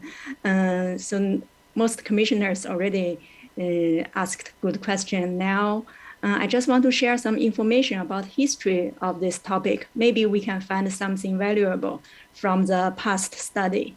I remember the irrigation system of golf course started to have problems several years ago. So actually the discussion about the future of Blackberry Farm golf course, the discussion started in City Council from 2016. And I remember at that time, 5 council members, they brought up 3 options. Council member Barry Chang was the first one to introduce the concept of natural habitat. And he said, maybe we can think about convert golf course to natural habitat, but no other council member supported him. Council member Ross Sinks and Savita, they suggested to maybe decrease the hole in the golf course. That means make the golf course smaller, but they want to expand the clubhouse, make it more luxurious. And council member Darcy Paul and Gilbert Wong, they suggested to just do nothing and only fix the irrigation system problem and leave it for future discussion. And only after that, Park Commission started to do the study on this. But now, and 2 years ago, or 1 year ago, we in Park Commission meeting, we started the 3 options and we deleted the option to expand the clubhouse because we found less user are using the golf course, maybe only older folks like that.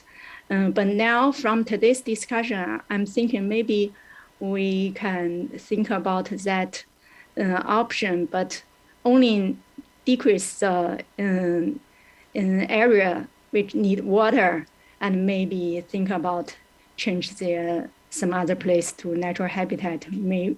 But we don't consider expand the clubhouse.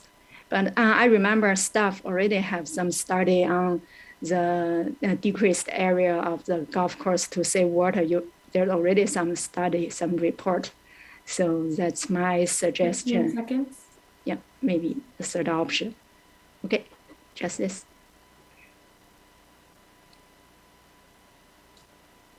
So I still see some commissioner raised their hand. Can we continue, extend our discussion a little bit? Tashi, are we talking another 3 minutes or do you have a quick comment? I don't need to talk for 3 minutes. I just wanted to clarify something that maybe I did not quite clearly state. There are more than the questions that were asked. There are a whole lot more questions I have in mind.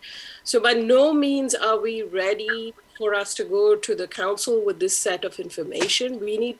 I think we need to have this information back, either, with a joint meeting or with, giving at least the Parks and Rec Commission a first level feedback as to what you found out. My biggest concern today that I heard was that Valley Water, a business, has decided what water we should use for a golf course within Cupertino. That to me was mind-boggling. Either I didn't understand this or there's something going wrong here, because Valley Water makes its money, makes its profit based on how much water we use. And Valley Water made that decision that somehow we have to go with with potable water versus as opposed to well water. If it's unclear, then that needs to be clarified too. So there are a lot of things that need to be clarified before we can go to the council. So absolutely, we need to come back and talk to the commission first, if not the joint commission. That's all I have to say. Okay, thank you. And so Ilango Ganga, do you have? Yes, mine is a quick question. So I think as part of my last comment, I requested for information on what is the present value of the current golf course, right? Because there is an investment that has gone into it to make it a golf course there. Do we have the data? No, we'd have to get back to you on that. Okay, we should, because we should have the data, because I don't know how much over $1 million it's going to cost you to put a new golf course there. That investment should be accounted for, because when the city paid for it, you paid for that as well, the improvements as well, right? And when you are going towards the other option, the option B, what you are meaning is you are destroying all that investment. So it's not just an incremental, capital investment for converting to something else, but you're also destroying the current golf course investment. You need to have a present value for that one as well. And the second comment I have is we need to have much more detailed breakup of, that $1.8 million for the improvements. I think that's grossly underestimated in my mind. So we have, done a recent trails and things like that. So we should be able to go and look at it to see what does it cost. Okay, $2 million is, I believe still it's a grossly underestimated. I want to see more data on that one. How did you arrive at that number? Including the number of trees you're going to plant, how much area that we are going to improve in terms of, the trail, what kind of material that we plan to use, and also for the rest of the, plants and shale and things like that. We need to find out what it is so that $2 million, nothing can be done. So let's take some last comments from Commissioner Kumarapan, and I'll provide some wrap up and let us know sort of what the next steps are that you can look forward to. Okay. Okay. Chair, can I go? Yeah. Yeah. Great. So you are the last one. Yeah. Yeah. Okay. A privilege. Thanks, man. I appreciate it. I think what I wanted to make it is, Chair, we need to make a motion, because we talked about each commissioner said, let's go only with the feedback and all, we need more data, all of them. But I think formally, we need to make a motion on what we want so that the staff can take it objectively rather than being a subjective nature, because I want to give them the right direction as well. So that's the only request I have is maybe after Matt may be coming up with that too, but anyway, but I would like, since being all three commissions are spending a lot of time here, I think we need to have a motion rather than just leaving it hanging around and say what to do. We need to make a motion on what the next steps. That can even presented, that can be even sent to council in advance, not for presenting, hey, this is what, that's why I'm not coming, because this is what the motion is, combined by three commissions. So that's the only ask. We just put it on the table. Matt, it's yours now. Thank you so much. And I need to start to end where I started, which was in thanking all of the commissioners for coming together in your personal time, and the immense group from the public who came together tonight to provide their input. As I started, the community outreach has been amazing, and the reciprocal, the input from the community has been even more amazing. So this has been an amazing process all the way around. The difficulty and the struggle that you're having, and we as staff are having equally, is that this is a question without a clear answer. And so we're continuing to explore. We have questions that are unending. We have a number of questions that are in the detail that would be answered at a later phase that it just is not feasible to answer now. And we have a great amount of input, and just raising the questions and having the commissioners raise questions that are unanswered, I think is valuable to us as we sort of figure out what is next and what's the future of this discussion. I want to point out, specific to the agenda, the item tonight is asking the commission to provide input and feedback on next steps regarding alternatives for future use of the golf course. And I think you've accomplished that and then some in your deliberations tonight. So I appreciate that. Just of note, there is not an agendized action item, so we won't be calling for a vote on this because there's no action item agendized. That may be something for a future discussion, and we as staff will take this away and look at where we're at and all of the input that you've provided to us to be able to decide sort of where we take it next. One thing I can guarantee with a project like this is that the community outreach will continue. And I'm sure that each of the individual commissions, if not a commission, a joint commission, will hear it again. But again, we'll want to take the information you provided us today. We'll want to consolidate that and look at where we take it in the long term. So sort of next steps, that's where we're headed with this. I know that leaves you with a lot of open-ended ideas. If you have questions or additional thoughts, I encourage you to send them along to Susan. She'll continue to take the information along the way. She is now the identified project manager on the website, so you can find her name there associated with the project, or our naming functions in Cupertino for emails is pretty easy. Susan M at cupertino.org.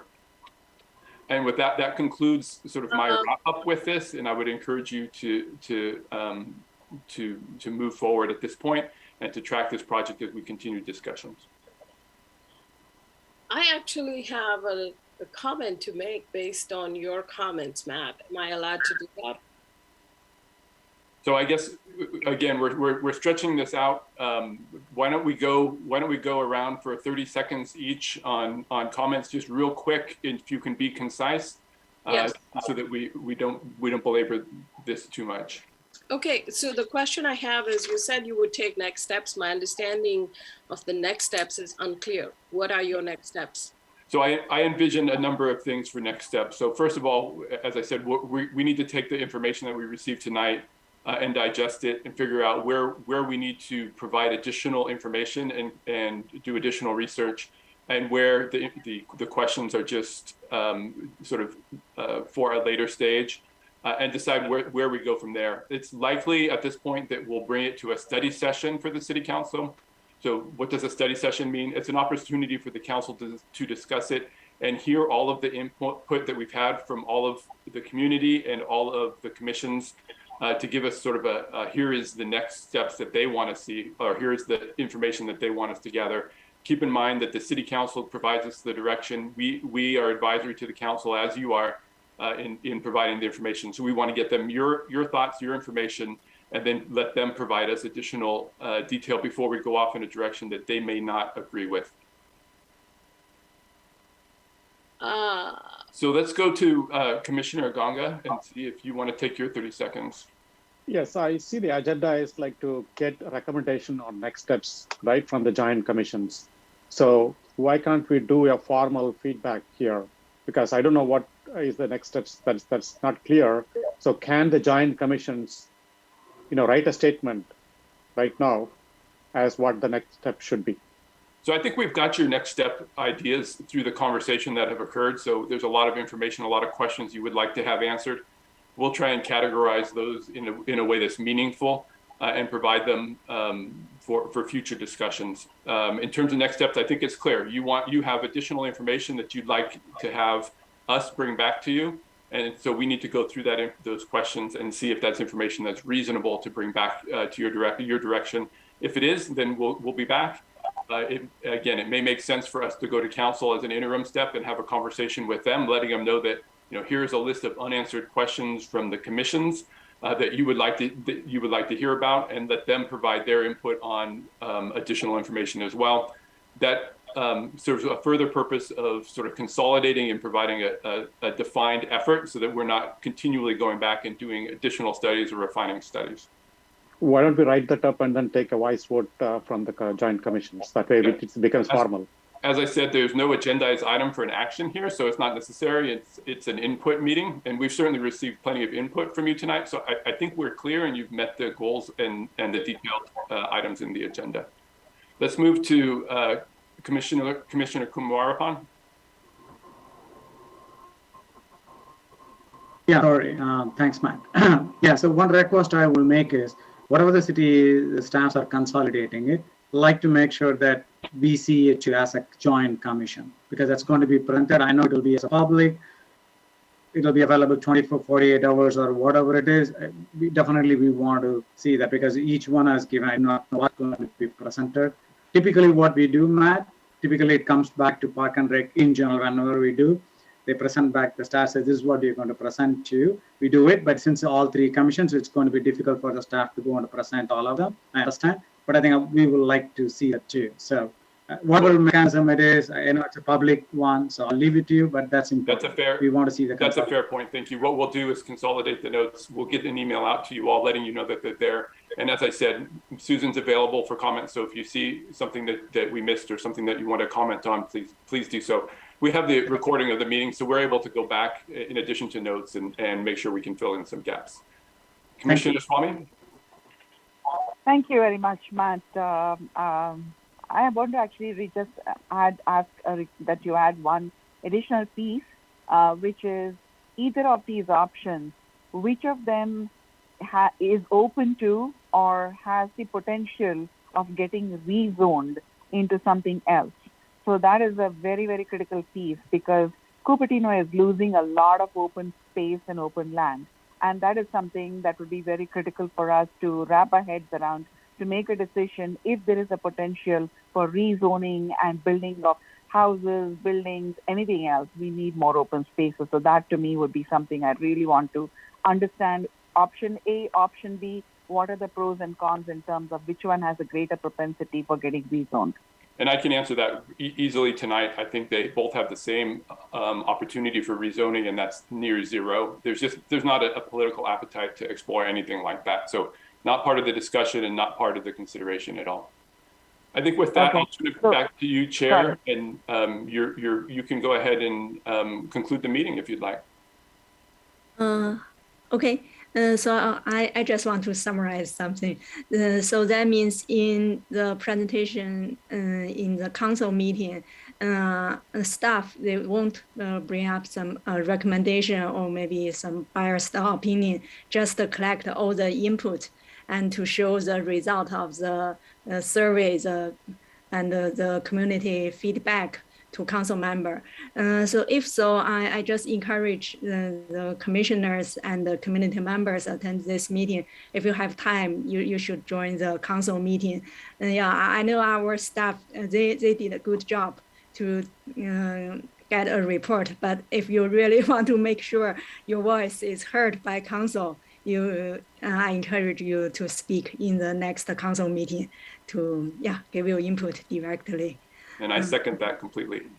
Yeah, and thank you for all the staff's hard work. And thank you for commissioners. You asked so many good questions, brought up some valid concern about this. And thank you for all the community members joined our meeting and gave us a lot of new ideas. Okay, so it's 9:58. Okay, I just call the end of this joint commission meeting. Thank you, everyone. Thanks everybody for your hard work. I appreciate it.